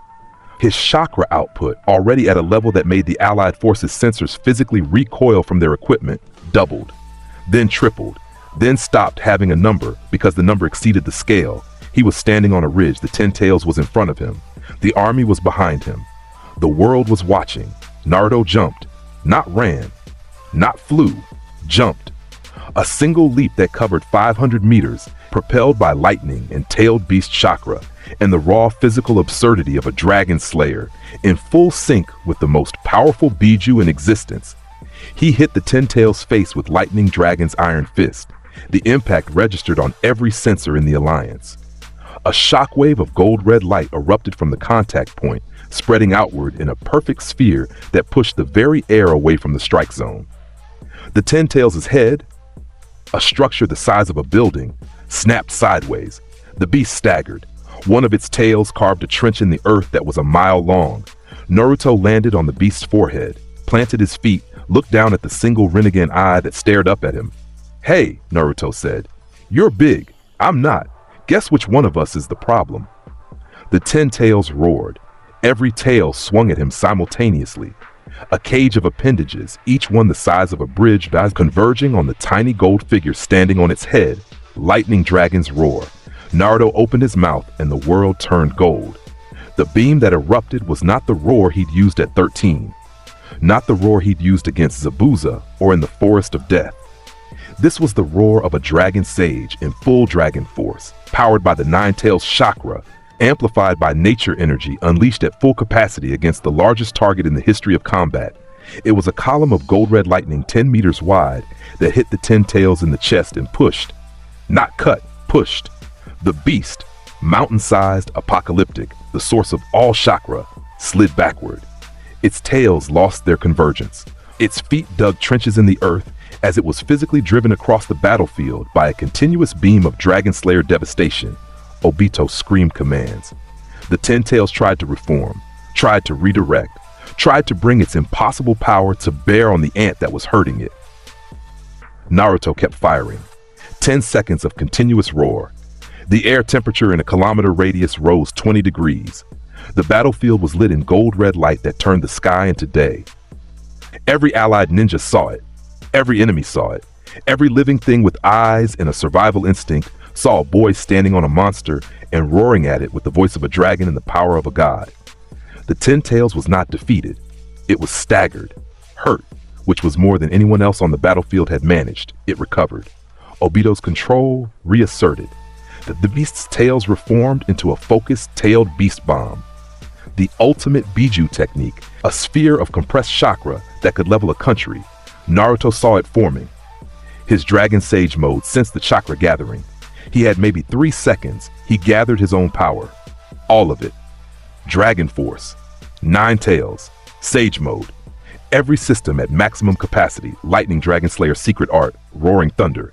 The dragon construct erupted from his hand, bigger than the one he'd used against Zabuza, bigger than anything he'd ever produced. 150 meters of serpentine golden light with jaws wide enough to swallow a building. It met the tailed beast bomb at the midpoint between them. The collision was nuclear. The shockwave flattened everything in a 3-kilometer radius. The landscape itself changed. Craters formed, rivers diverted, geological features were rearranged by the force of a Dragon Slayer technique meeting a tailed beast bomb head-on. It was a draw. Both attacks annihilated each other in an explosion of light that lasted 7 seconds and was visible from every nation on the continent. But Naruto had bought time. The alliance regrouped. Formations reformed. The battle continued. Madara Uchiha arrived like an afterthought from hell. The Edo Tensei brought him back wrong or right, depending on your perspective. He was everything the legends said and worse. Hashirama Senju's rival, the man who had controlled the Nine-Tails, the ghost that haunted every history book in the shinobi world, now standing on the battlefield in resurrected flesh with Rinnegan eyes and a smile that said, "I've been waiting for this." He broke free of the Edo Tensei's control immediately. The technique that could bind any other reanimation was a suggestion to Madara. He shrugged it off, the way Naruto shrugged off Genjutsu, not through technique, but through sheer force of will being too vast for the binding to contain. Then he fought the 5 Kage, all of them, at once and won, not easily. They were Kage after all, the pinnacle of their respective nations. Tsunade's regeneration and strength, Onoki's particle style, the Raikage's lightning armor, Mei's lava and acid, Gaara's absolute defense, 5 of the most powerful people alive working in perfect coordination threw everything they had at one man. Madara dismantled them with Susanoo and a smile. 2 of his perfect clones, each one as strong as a Kage, divided their attention while the original carved through their defenses with taijutsu that hadn't been seen in a century and a Mangekyo Sharingan that redefined what the bloodline was capable of. He left them broken, alive, because killing them wasn't interesting. Then he turned his attention to the real fight, the Ten-Tails, Obito, and the Jinchuriki, who was giving both of them more trouble than anyone on the battlefield. Naruto and Madara's first exchange happened at full speed on the Ten-Tails' back. Neither of them announced it. Neither of them grandstanded. They just collided.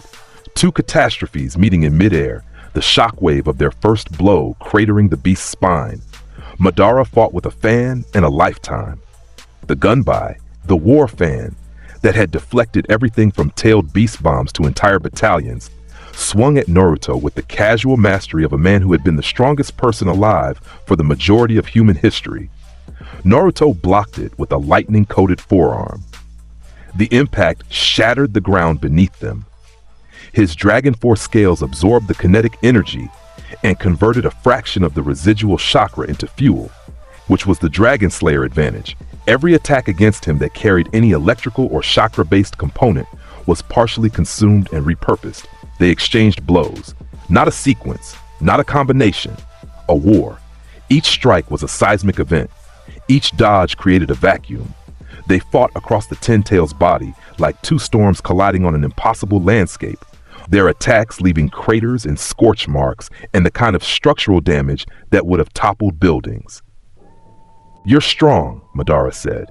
He was smiling. Genuinely. The smile of a man who had spent decades in the afterlife being bored and had just found a reason to pay attention. "You fight like no one I've ever encountered. Your power doesn't follow the rules. Rules are for people who can't write new ones." "Ha!" Madara's laugh was a battlefield all by itself. "You remind me of someone. Myself, actually, at my most arrogant. I'm more arrogant than you ever were." Bold claim. Madara Susanoo activated. The perfect form, armored and armed, a titan of chakra that made the Ten Tails surface tremble. Prove it. Lightning Dragon's heavenward halberd. Not one, a dozen. Naruto generated spears of gold-red lightning and hurled them at the Susanoo with the rapid-fire precision of a Gatling gun. Each spear carried the force of his combined Dragon Force and tailed beast power. Each one hit the Susanoo's armor like a missile. The armor cracked.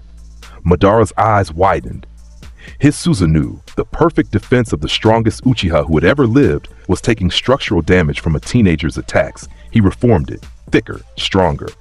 Swung the Susanoo's blade, a construct of pure chakra the size of a skyscraper at Naruto. Naruto caught it. 2 hands, Dragon Force active. Nine Tails chakra reinforcing every muscle fiber. He caught the blade of a perfect Susanoo mid-swing and held it. His feet sank into the Ten Tails' flesh. His arms shook. His teeth were gritted. It was the hardest thing he'd ever done.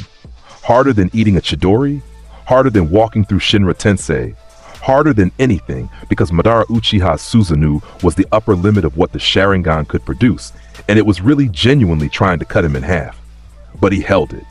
For 3 seconds. Long enough, raging from directly above. From a sky that had been generating storm clouds since Naruto entered Dragon Force, because his presence changed the weather, because he was a living storm and storms made storms. The bolt descended through the Susanoo, through the armor, through the chakra, through the defense, because lightning went where it wanted, and the Susanoo wasn't grounded. Madara took the hit. The Susanoo shattered. His reanimated body took damage that would have vaporized a living person. The Edo Tensei regenerated him, but slowly, the lightning interfering with the reformation process. He reformed, stood up, looked at Naruto with an expression that had moved past amusement into something closer to recognition. "Remarkable," Madara said. "In another life, you would have been my rival. In this life, I'm the one who beats you." They fought again. Madara landed hits. His taijutsu was centuries refined. His Rinnegan gave him access to abilities that broke the laws of physics, and his Susanoo reformed every time it was shattered. He drove Naruto through the Ten Tails' body, cratering the beast's back, launching him with gravitational techniques, meeting Dragon Slayer attacks with Uchiha-grade defenses. But Naruto kept coming. Every hit Madara landed was answered. Every technique was countered, adapted to, overcome. The Dragon Slayer's ability to eat lightning made every electrical component of Madara's arsenal food rather than threat. The Sage Mode perception predicted attacks before they landed. The Nine Tails reserves ensured that Naruto never, ever ran out of gas. The fight lasted 18 minutes. In shinobi combat, 18 minutes was an ice age. It ended when Naruto, having been driven back for the 7th time, having taken damage that would have killed any other person on the battlefield twice over, stood up. Again, wiped blood from his mouth, again, and said, "Is that it?" Madara stared at him. The smile was gone. What was there instead was something Madara Uchiha had not felt since Hashirama Senju respect. "No," Madara said quietly, "that is not it." But the tone had changed. and both of them knew what the tone meant. Madara could fight, he could regenerate, he could deploy every technique in his impossibly deep arsenal, but he could not win. Not against this. Not against a boy who got up every time he was knocked down and hit harder than he was hit and refused, with every fiber of every cell in his reconstructed Dragon Slayer body, to stop. Madara fought for 12 more minutes because he was Madara Uchiha, and stopping was not in his vocabulary. But the outcome was no longer in question. Naruto won. Not easily, not cleanly, not without cost. But he won. 30 minutes of combat against the strongest Uchiha in history, and the lightning dragon was still standing when the dust cleared, and Madara's Rinnegan flickered, and the reanimation jutsu finally, belatedly, recalled what should never have been summoned. Madara dissolved into ash. His last words were not for the battlefield. They were for the boy in front of him. The one with gold scales and burning eyes and a refusal to die that Madara recognized like a mirror. "You will do," Madara said. And then he was gone. Obito was next. But Obito was complicated. The Ten Tails Jinchuriki, the man inside the mask, Kakashi's teammate, the boy who had died under a boulder and come back as something worse than dead. Naruto fought him. But the fight was different. Obito had absorbed the Ten Tails. He was the Jinchuriki now, the most powerful being on the planet, a god in all but name, with the Rinnegan and the Ten Tails power and a plan to put the entire world to sleep. The fight was brutal. Obito's truth-seeking balls, spheres of all 5 chakra natures combined, could erase anything they touched. His speed surpassed what the Ten Tails had been capable of alone. His durability was absolute. But Naruto had allies. Sasuke arrived, not as an enemy, not as a wild card, as the other half of a pair that the universe had been building toward since 2 boys stared at each other across a classroom. Took you long enough. Naruto said when Sasuke appeared on the battlefield with his eternal Manjikyo spinning and his Susanoo armored around him like a second skin. Traffic, Sasuke said. They fought Obito together. Lightning and Susanoo, Dragon Force and Amaterasu. 2 boys who had spent their lives trying to surpass each other, fighting side by side for the first time, and discovering that together they were something that neither could be alone. They won. They pulled the tailed beasts from Obito. They stripped the power from the mask. They left him empty and human and broken on the battlefield, where Kakashi found him, and the 2 of them had a conversation that was private and old and not for anyone else. Then Kaguya emerged. The battlefield went quiet. Not silent, quiet. The difference between an empty room and a room where something is hiding. The sky changed. The moon changed. The very texture of reality shifted as Black Zetsu, the thing that had been pulling strings since before recorded history, betrayed Madara's legacy and forced the emergence of the mother of all chakra. Kaguya Otsutsuki. She appeared in the sky, white, vast, her presence not like anything anyone had felt, not like the Ten Tails, not like Madara, not like pain. Those were powers within the framework of the world. Kaguya was the framework. She was where chakra came from. She was the source code wearing a woman's shape, and her existence made the air itself feel wrong. Thick, alien, like breathing through cotton. Most of the Alliance couldn't breathe correctly near her. The pressure of her chakra, ancient, impossibly dense, carrying the weight of 10,000 years of accumulated power, pressed against human nervous systems like a hand pressing against glass. People dropped, not from an attack, from proximity.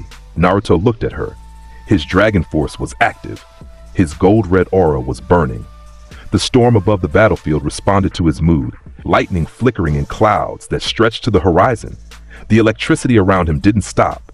The storm in him didn't even waver. "You're what all of this was for?" he said. Kaguya's Byakugan Rinne Sharingan, the combined dujutsu of a goddess, focused on him. She saw everything.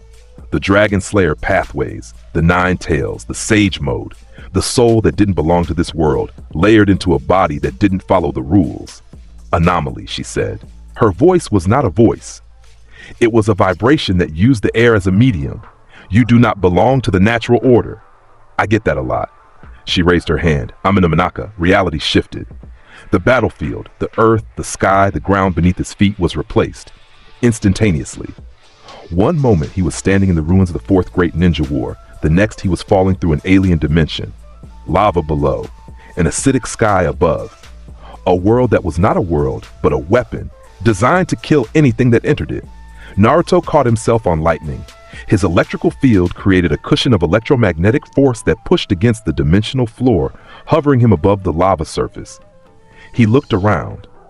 Alien. Wrong. The chakra in this place was different, thicker, more aggressive, pushing against his body like a physical weight. Dimension hop, Naruto muttered. Sure, why not? Kaguya appeared beside him.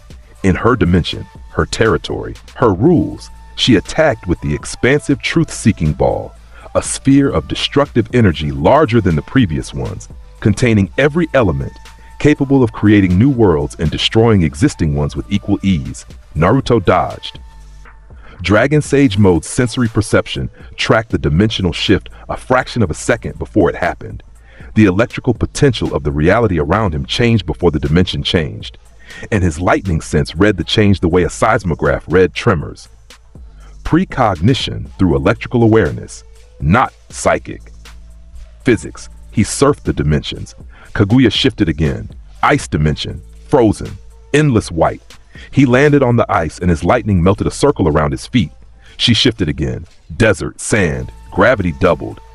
He compensated with lightning body, reducing his effective weight by converting partially to electricity. She shifted again. And again. Each dimension designed to kill. Each one encountered and survived by a boy who adapted faster than reality could change.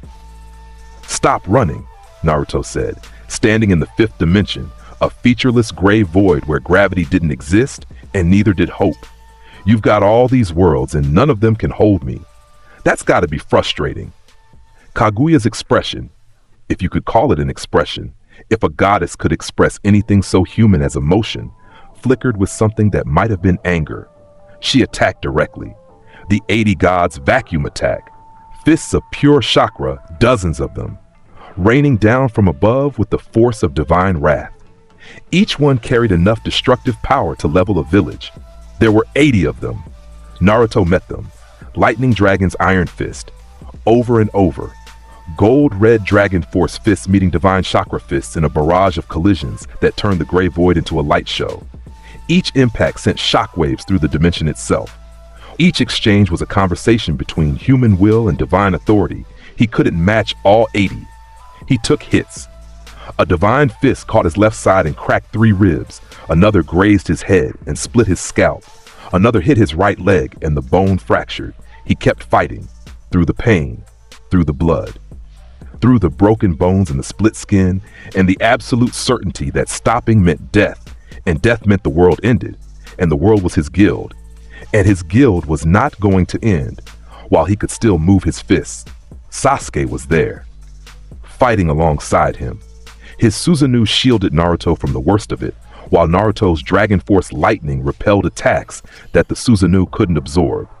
They worked together the way they always should have.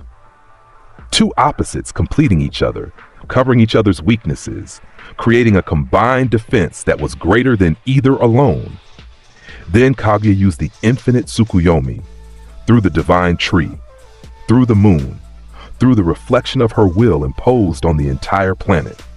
White light descended from the sky of the original dimension, reaching through the portal sheet opened, washing over the battlefield where the Alliance fought, touching every human mind, and one by one, they slept. The world's greatest ninja fell into dreams. The Alliance, the Kage, everyone who didn't have a specific defense against the most powerful genjutsu ever conceived. They dropped where they stood, cocooned in the divine tree's roots, lost in perfect illusions of their deepest desires. Naruto felt it. Even across dimensions, he felt the light try to reach him, the genjutsu threading through the dimensional barrier, seeking his nervous system, attempting to overwrite his perception. His lightning-infused nervous system did what it always did. It rejected it. The electrical charge in his brain disrupted the feedback loop. The genjutsu reached him and shorted out like a circuit breaker, tripping. Not again with the dream prison, he said, to no one in particular. The gold-red aura around him flared. He turned toward the dimensional barrier, the portal back to the real world. Sasuke was still awake. The Rinnegan protected him. They were the only two left. Naruto reached through the barrier, not with a technique, not with a jutsu, with his hand. His actual hand, wreathed in Dragon Force lightning and Nine-Tails chakra, physically grabbing the edge of reality and pulling. He pulled people out, not with sage power, not with tailed beast mechanics, with the raw, stubborn dragon slayer grip of someone who had decided that his guild was not going to sleep through the end of the world. His lightning traveled through the divine tree's roots, electricity following conductors, as it always did, and disrupted the genjutsu at the individual level.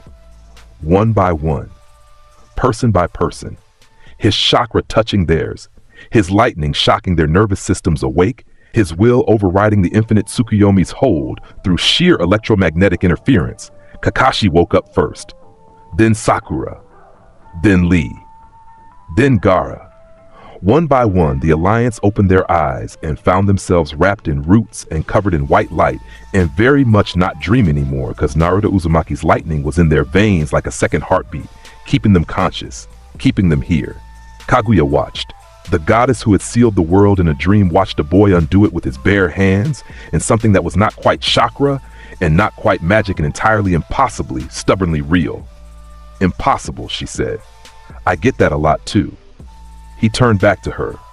Battered, broken ribs, split scalp, blood on his face and his hands and his coat, which was more red than black at this point. But standing, always standing. Sasuke was at his side, Mangekyo spinning, Susanoo ready. The last Uchiha and the lightning dragon, shoulder to shoulder at the end of the world. Together, Sasuke said. Obviously, Naruto replied. They moved. Sasuke's Amenotejikara, the space-time swap, put Naruto directly in front of Kaguya. Point blank. Close enough to see the Byakugan veins in her temples. Close enough to feel the weight of 10,000 years of accumulated power pressing against his skin. Naruto had absorbed everything. Every lightning-based technique she'd thrown.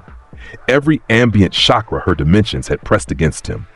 Every volt of energy from the infinite Tsukuyomi's mechanism that his lightning sense had intercepted while pulling people free. It was all inside him now. Converted, purified, added to his reserves, processed through Dragon Slayer pathways into the most concentrated store of power his body had ever contained. He opened his mouth, Dragon Slayer's secret art, God-slaying roar. It was not like anything that had come before. It was not yellow lightning. It was not gold red. It was white, pure. The color of lightning at its absolute hottest. The color that existed for a fraction of a second at the core of a bolt before it dispersed. The color that human eyes were not designed to see, because seeing it meant you were too close. The sound of it made the dimensions resonate. Not shake, resonate. Every alternate reality Kaguya had created vibrated in harmony with the frequency of the attack. Like crystal glasses singing in response to a note that was too pure and too powerful to exist in a world that was built to contain their forces. The beam erupted from Naruto's mouth, and it was not a beam. It was a judgment.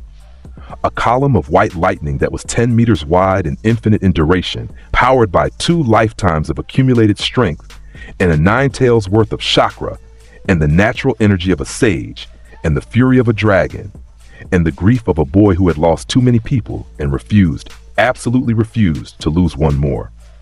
Kaguya Otsutsuki, ancient, immortal, the mother of chakra, the source of everything, looked at it coming. And for the first time since she was sealed 10,000 years ago, she felt something she had forgotten the name of. She felt small. Sasuke's sealing technique, the sun and moon marks, the Sage of Six Paths' final gift, activated at the same moment. His hand pressed against Kaguya's body from behind, while Naruto's roar hit from the front. Seal and destroy, bind and overwhelm. 2 halves of one technique that the sage had designed for his own mother and entrusted to 2 boys who had spent their lives being too stubborn to die. The god-slaying roar compressed Kaguya's power. The sealing technique bound it. The combined effect was not destruction. It was containment on a cosmic scale. Kaguya's form shrank, condensed. Her 10,000 years of accumulated chakra were compressed into a point of white light that grew smaller and denser and hotter until it was a star, and then a coal, and then a seed, and then nothing. Where Kaguya had stood, there was silence. Black Zetsu, the architect, the manipulator, the thing that had been the shadow behind every shadow for millennia, was pinned to the ground by a bolt of residual lightning. It squirmed, it hissed. It said things about plans and patience and the inevitable return of Mother, Naruto looked down at it. The dragon force faded. The scales receded. The gold-red aura dimmed to sparks and then to nothing. He was just a boy again. A broken, bleeding, exhausted boy with a destroyed coat and no headphones and 3 cracked ribs and a smile on his face that was more exhaustion than joy. "Shut up," Naruto said to Black Zetsu. He stepped on it. Not hard, just enough. "You're done." Sasuke sealed it. A pocket dimension. A prison with no exit. Black Zetsu's voice cut off mid-sentence, and the silence that followed was the most beautiful sound Naruto had ever heard. It was over. The battlefield was rubble. The war was over, and the world looked like it had lost the argument. Craters where plains used to be. Rivers flowing in new directions because the old directions didn't exist anymore. The landscape of an entire continent rearranged by the combined force of a conflict that had pitted everything against everything and left the survivors standing in the wreckage, wondering how any of it had been real. People were crying. People were dying, slowly. From injuries that the medics couldn't reach fast enough, from chakra exhaustion that left bodies too empty to sustain themselves. People were finding each other in the wreckage. A hand reaching through rubble, a voice calling a name, the specific and terrible intimacy of searching for someone when you didn't know if they were alive. Sakura was healing. She hadn't stopped healing since the infinite Tsukuyomi broke. Her hands were green with medical chakra and red with blood, and her face was streaked with tears she didn't have time to wipe. She moved from body to body. She saved who she could. She marked who she couldn't. She was doing the work that Naruto had told her to prepare for years ago in Tazuna's house. When we're done with them, someone's going to need to keep them alive. She was keeping them alive. Lee was carrying people. His body was wrecked. The gates had taken their toll. His muscles were screaming. His right arm was broken in 2 places.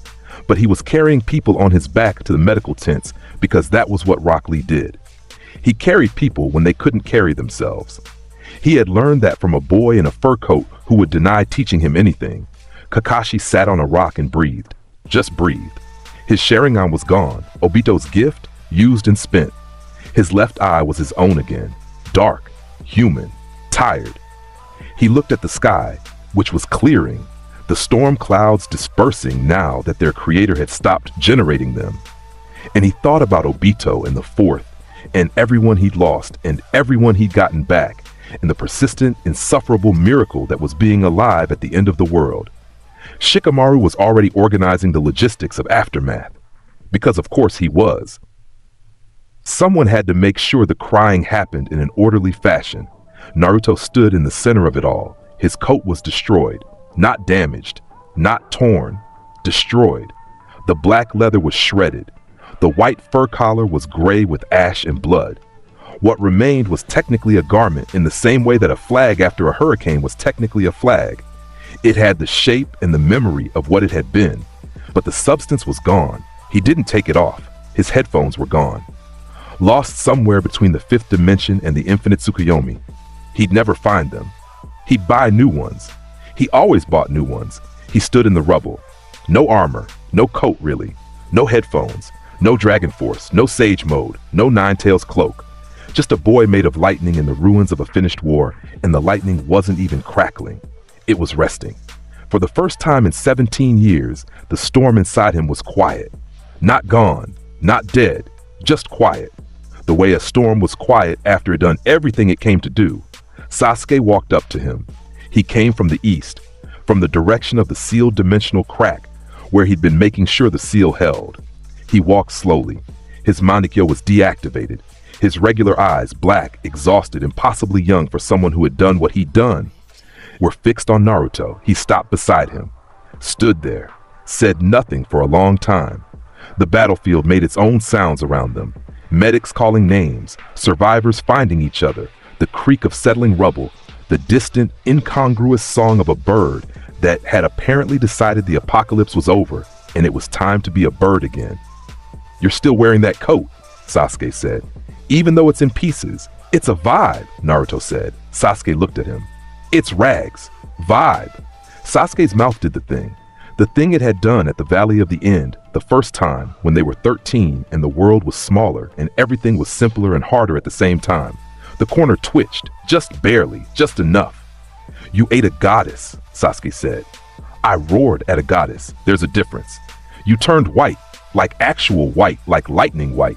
Dragon Slayer's secret art? You named it God-slaying roar. Yeah, because you were fighting a god. Seemed appropriate.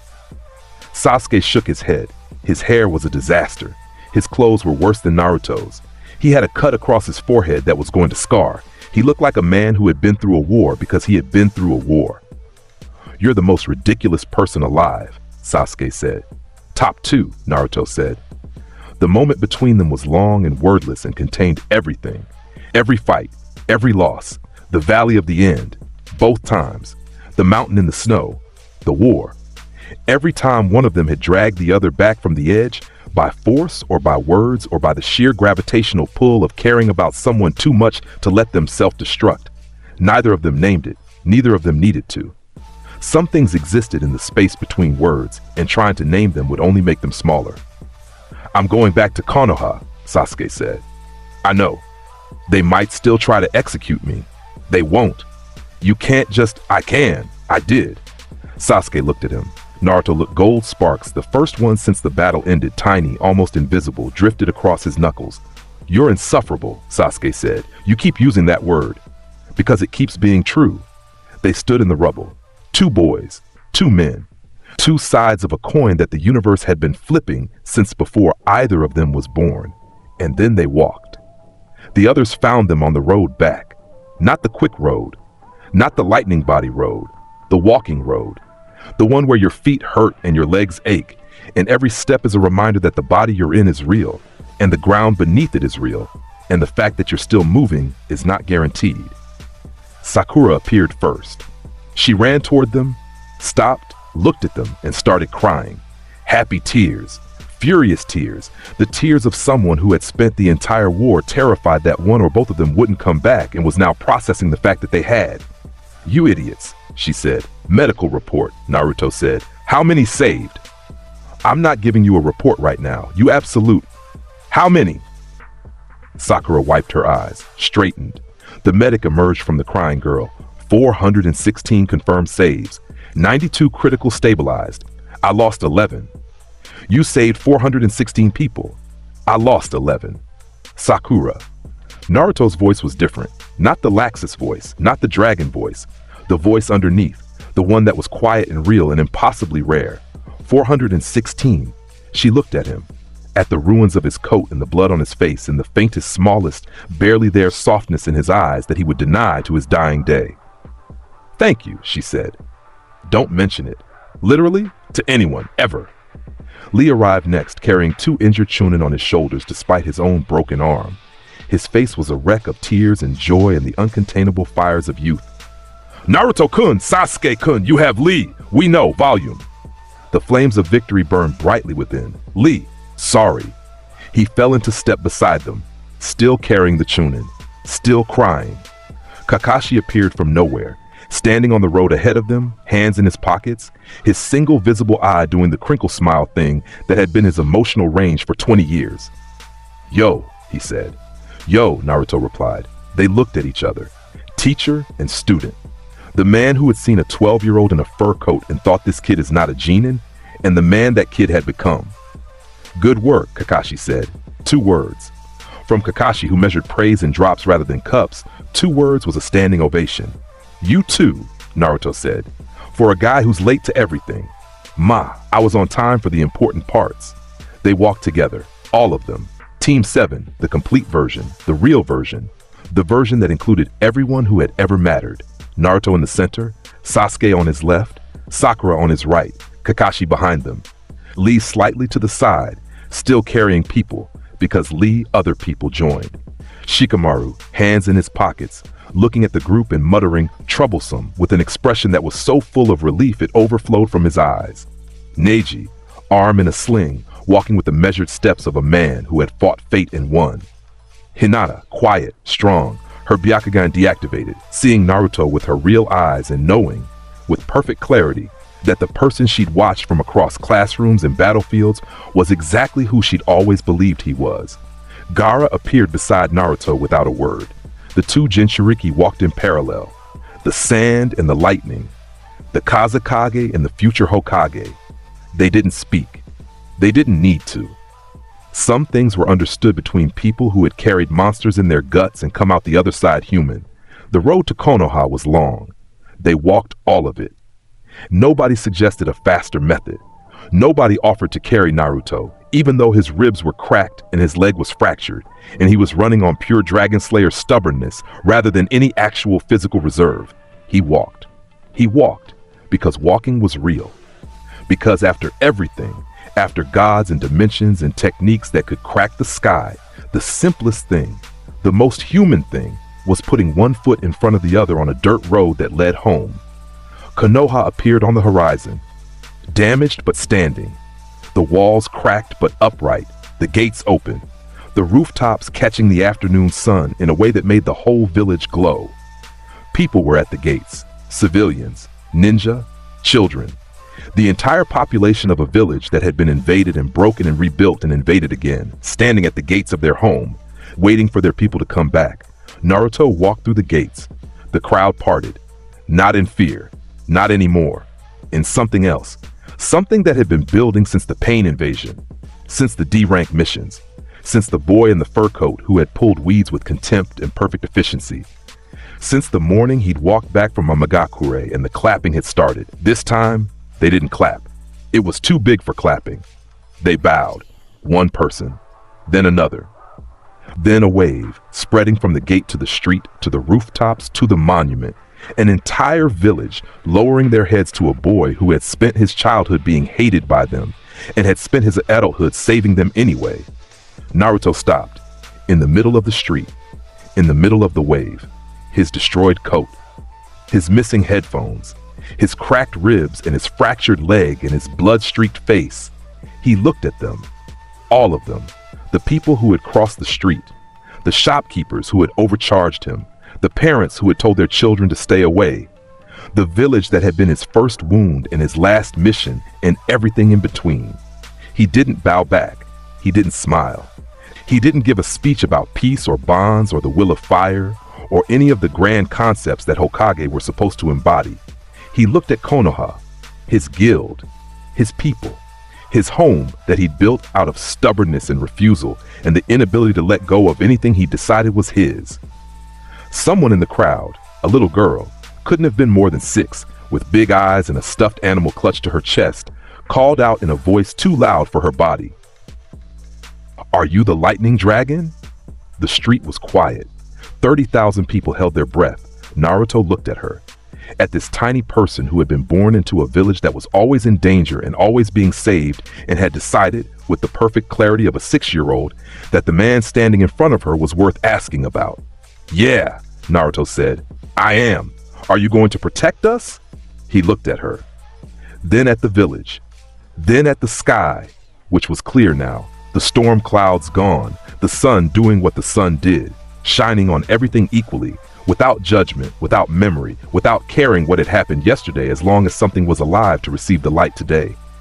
"Every day," Naruto said, "until I can't anymore, and then someone I trained will."